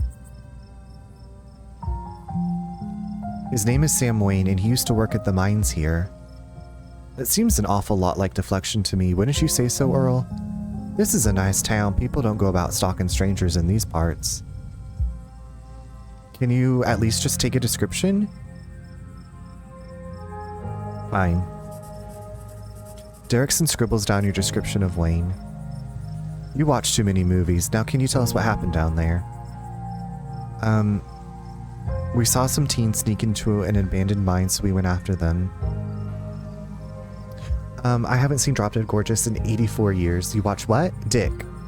It's a movie called Dick. It has Kirsten Dunst and Michelle Williams, and they are basically It's so silly. It's so silly and so funny. They become President Nixon's official White House dog walkers, but then they start to uncover things, and it's basically a retelling of Deep Throat and Nixon, and it's these two teenage character girls that are like the downfall. I feel like it's been a while since I watched it. Drop Dead Gorgeous is one of my favorite films. It makes me, I remember when my friend showed it to me, she was like, "You've never seen this movie? You have to watch this, like, right now." A retelling of what? Everything about Watergate is blushing face. I highly recommend Dick, the movie. You can't let Dick run your life. We saw some teens sneak into an abandoned mine, so we went after them. We were just trying to do the right thing. Of course, very noble of you. Pardon our questions, just trying to gather all the facts, you see.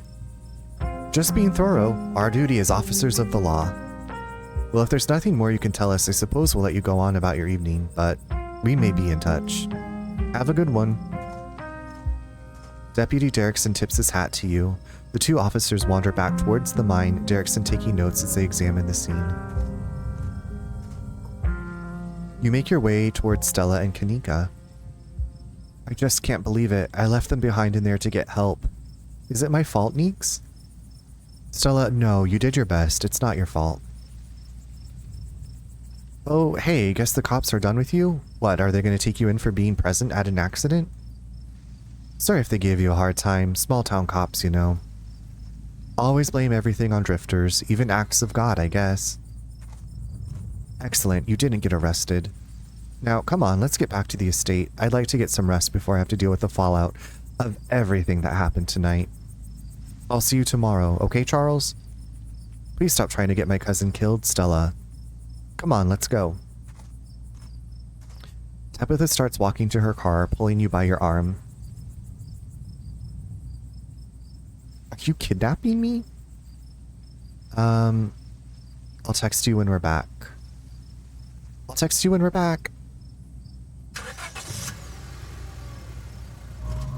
Tabitha doesn't say a word as the car cuts along the darkened road. You try to keep an eye on the surrounding wilderness as she drives, wary of what may lurk behind the tree line.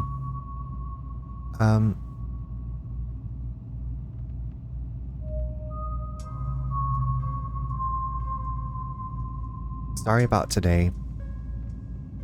Tabitha doesn't answer.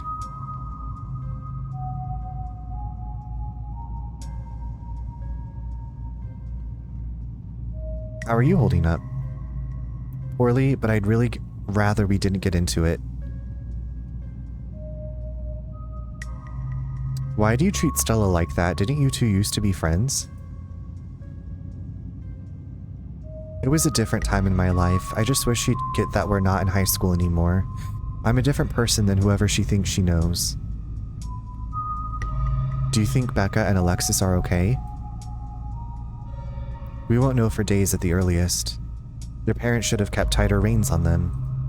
I never got into any trouble like this when I was a teen, and I have Pearl Ann to thank for it.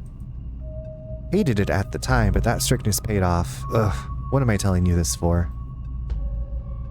You can tell me stuff. I'd like to know more about you. And about Pearl Ann, for that matter. Maybe later this week. I don't have the energy to get into it right now, but I think I'd like that.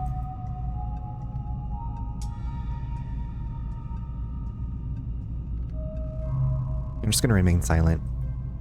I gotta focus on the road.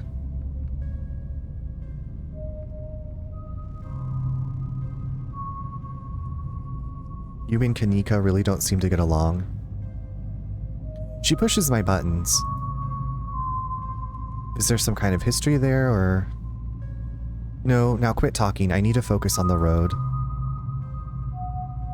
Okay, I don't want to get into an accident. I guess we'll just... Your eyes wander back to the tree line as you and Tabitha sink back into silence. Tabitha. Bridge to Terabithia. You once again cross the threshold into the estate, the musty stench of the decaying mansion greeting you with its undertones of mildew and wood rot. Well, this day was a lot more stressful than it needed to be, and I'm sure it's the precursor to a horribly stressful week. Horrifically stressful week. I'm going to bed. I suggest you do the same. Thanks for calling me about those kids, by the way. It was unexpected. You should have waited for me. I'm too tired to argue. I'll see you in the morning.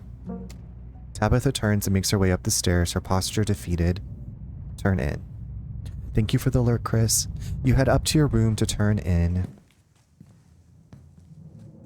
You collapse in Tabitha's dusty guest bed, your head empty of thoughts. After your time in the Shaw mine, you barely even notice the dust. Your phone buzzes on the table. Y'all, these are those things, right? Kanika sends a picture of a pair of ditchlings by the side of the road. I saw them again too. Another picture, this time of them staring from a tree. What the fuck? These things are definitely not hairless monkeys or raccoons or whatever. I don't know what the hell they are. I guess there's more to them being here than the mine collapse. No way I'm sleeping tonight. You think about looking out the guest room window, but at this point you're too exhausted to leave your bed. The adrenaline from this evening is finally wearing off, replaced by a creeping exhaustion that threatens to overwhelm you. Your limbs feel heavy, your eyelids slipping down over your eyes even as you stare down at the ominous pictures on your phone. If it weren't for the pit of dread balling in your stomach, you would almost feel comfortable as you settle in between the covers, your tired bones sinking into the decrepit mattress. When you close your eyes, your thoughts drift to Alexis and Becca, terrified and alone, if not already dead. Your eyes shoot back open, your heart pounding as the door to your room swings open. Oh my god, it's okay, just the cat. It's always just the cat. It's nice to see another living being, even one as unfriendly as Tabitha's cat. The comfort of her presence sets your mind at ease, and you finally slip into a deep sleep. Oh my god, what's gonna happen? She's loafing. Frou-Frou's loafing. What's happening? What's happening? I'm scared. I guess this is just the end of the episode? Oh, Tabitha's having a meltdown.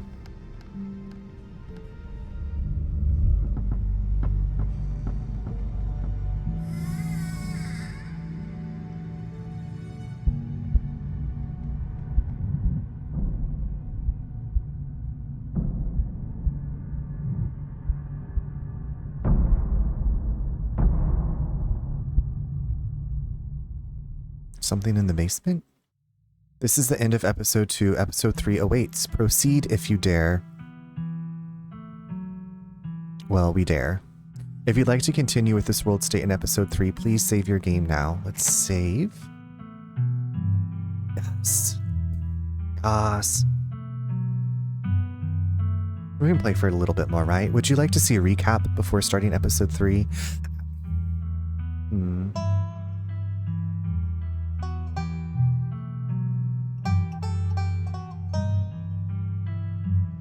Yes, okay. You know what? Yes, please give a full recap.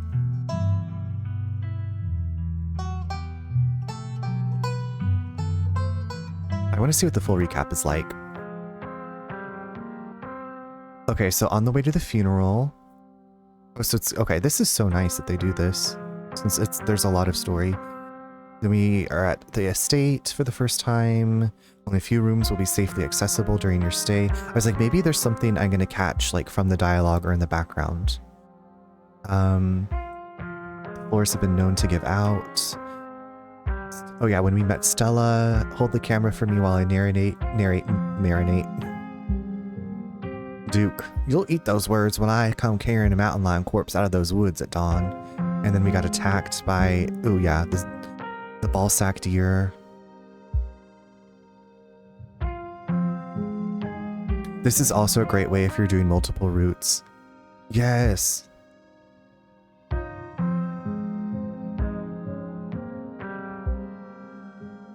Your foot leaves an imprint in its chest and it stumbles back, clutching at the odd wound.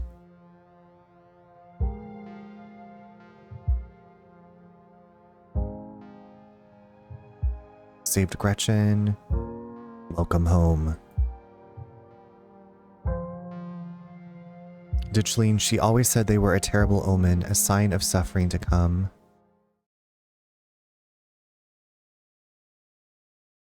Better stay out of trouble today. I want you home by sunset. I don't want to hear complaints. Just do okay. And then we went out into the garden. Wow, that is some heavy stuff. No wonder Stella seemed distant. I'm going to keep my ears open for you. Oh yeah, Avery, my other potential love interest. I'm thinking I'll like save at the end of each chapter. Okay, and we met Daddy Oscar. Lunch, thank you for getting your daily download. Oh yeah, Yak, this is Reese's mom, the doctor, that was like, come back tomorrow. But it almost seems like there's some kind of, what is it, Munchausen by proxy? Something's fishy. Whatever you two have planned is probably beyond what he can manage right now anyways. I am the only person in this town who truly cares about your safety. Don't forget that. Even if it's already too late to stop what's going to happen. Like Diva. Okay, and then we saw Rosalina. Rosalina, why you do these things? And then we went into the mine. Is Wayne our missing father? You know what? That's a great question, Pinkadot. I hadn't even thought about that angle. 100 years ago, after a collapse that killed over 100 people. And we called Tabitha. A kid just snuck into the Shaw mine. Why do things keep happening to me? We found these stupid kids drinking. My dad says our house is haunted. Oh yeah, and they live in the library because the house is haunted.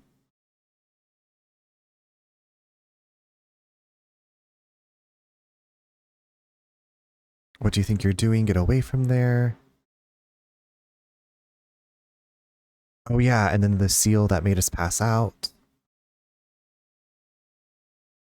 Does Tabitha know about that seal?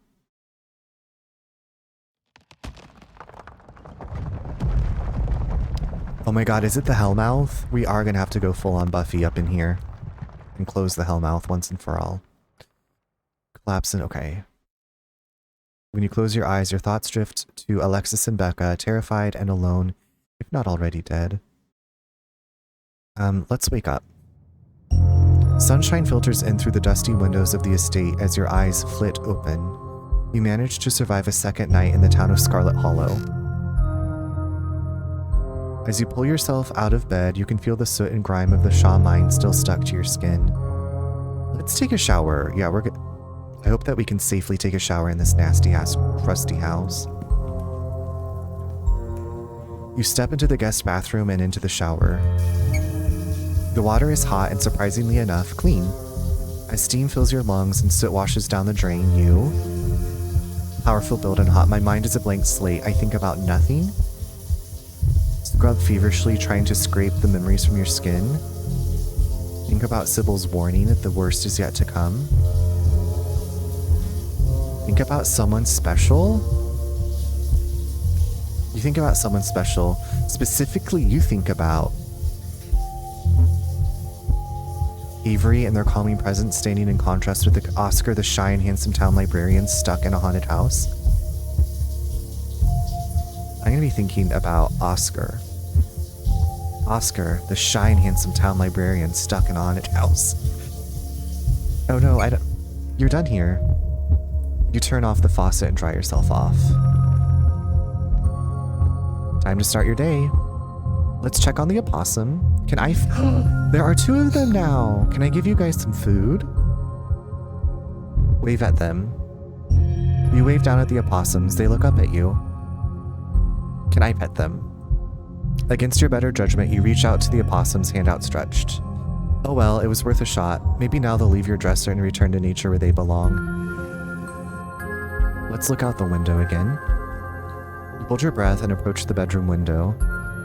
After finding that boot print and viscera in the garden yesterday, you can't help but anticipate something staring back at you. It's the same view. The babies are so cute. Let's check the closet. Every time you see that doll, your heart skips a beat. It hasn't moved, right? That's enough of this closet. You turn back to the guest room. Let's message your group chat. You pull out your phone and open up your group chat with Stella and Kanika. Morning, how are you guys holding up? Y'all, I actually bonded with Tabitha last night. I get to meet Reese today.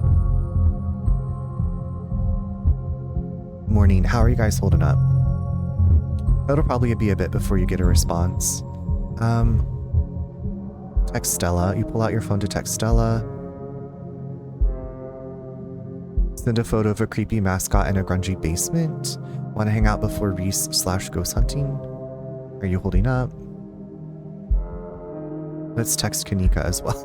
We're just gonna like overly be beautiful. How are things with Miles? Let's head downstairs. You've done everything you've wanted to up here. It's time to start your day. You enter the kitchen to find your cousin in the midst of devouring a pint of banana chocolate chunk. She isn't alone. Oh, Frou Frou glares at you from her usual spot on the counter as a red-headed woman busies herself trying to tidy as best she can. Tabitha's gaze swivels from the woman to you, her glare intensifying. Let's address the red-haired woman. Hi, I'm Charles. Good morning, I'm Janie, just here to do my little weekly cleaning, whatever cleaning Miss Tabitha will let me do at least. I could have this place looking brand new, you know. Honey, I think we're gonna need contractors, a demo team. We're gonna need thoughts and prayers, $1 million, $1 gajillion. Don't go making any big renovations or moving anything around. I like knowing where my stuff is. Okie dokie, it's so nice to finally meet you, Charles. I mean, I guess I did meet you on Monday when you popped into the diner. Janie. But seeing someone somewhere and meeting them face to face are two completely different things, I suppose.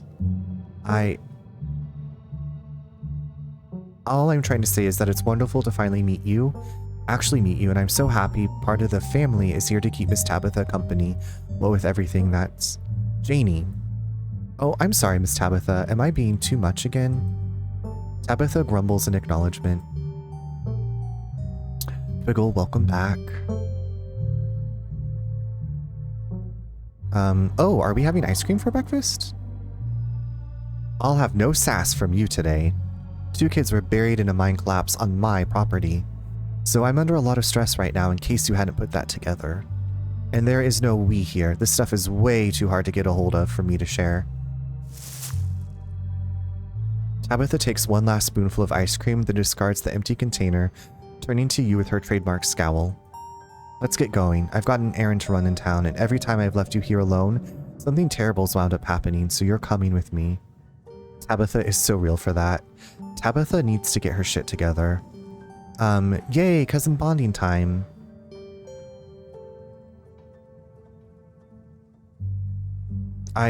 Do you know what the word bonding means? We're not bonding. This is punishment.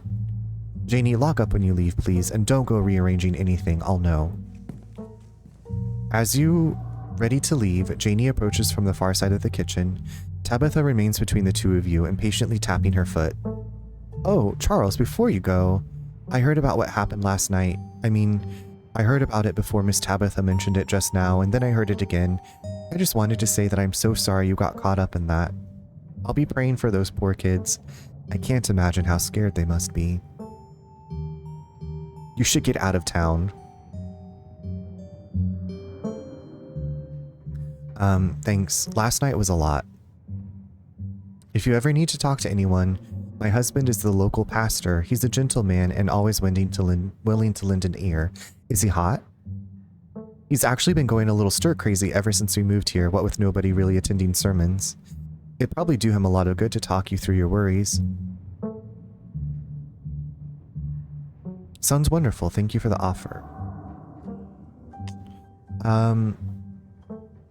With everything that's been going on lately, having a priest, right? Like, he could go and do the exorcism of the ghost or whatever. Having a pastor on speed dial is always handy. Debatable. And my Daniel is a wonderfully talented pastor. Also debatable. Enough dawdling, we're leaving. Why don't I get to talk to Janie anymore? You and Tabitha walk through the doors of the estate and into her car. The ride to town is uneventful, your cousin unsurprisingly more focused on the road than on making conversation. Hi, Hide. Alright, we're just popping into the general store for a few minutes.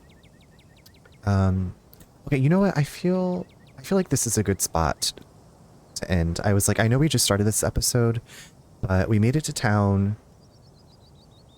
I know, like, I feel like I just get sucked into the story. But don't worry, we're going to be back with this game tomorrow night. I'm going to save over here.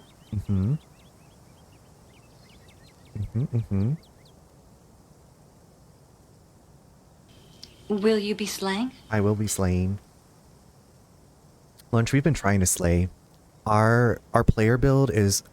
They have a powerful build and they're hot, so... We're basically a vampire slayer here in this shitty North Carolina town. Yeah, I think this will be a good spot for us.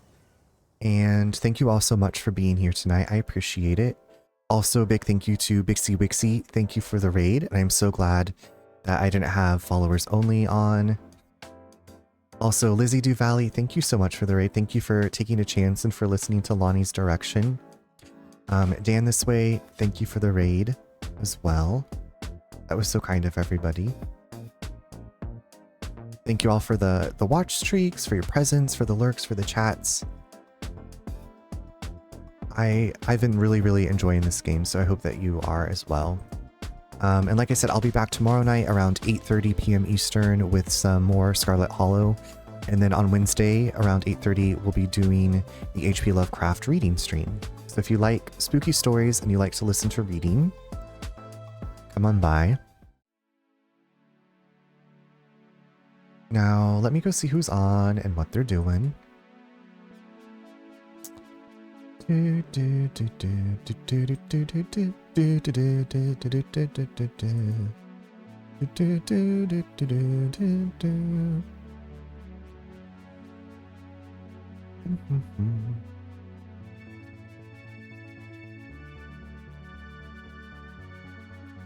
Good night, Pinkadot. Thank you for being here. We're gonna get Daddy Oscar. I don't know. I need to get to know Oscar and Avery a bit more. I don't really care. I obviously am interested in the mystery, but I'm more like, I want to date and Kith. If you are a follower, you can grab this top message that's made with emojis. You don't need to be a subscriber. If you are a subscriber, you can copy this bottom message. Now, who are we going to go visit? Okay.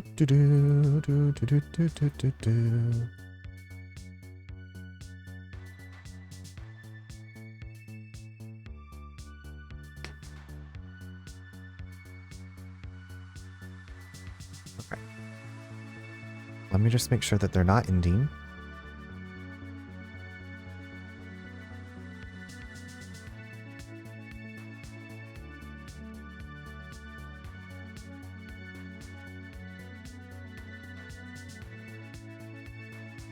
Okay, they're ending their stream. This is why I click in.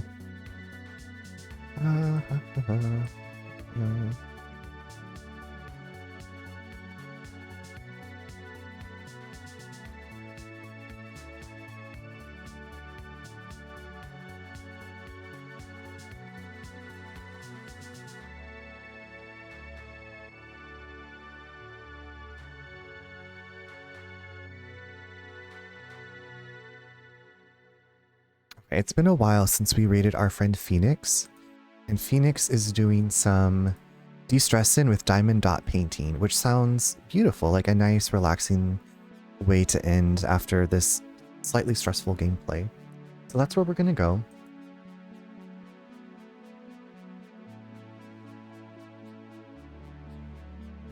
And yeah, thank you all again.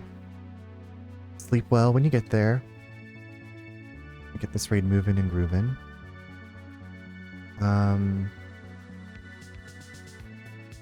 I'll see y'all over there. Good night, everybody.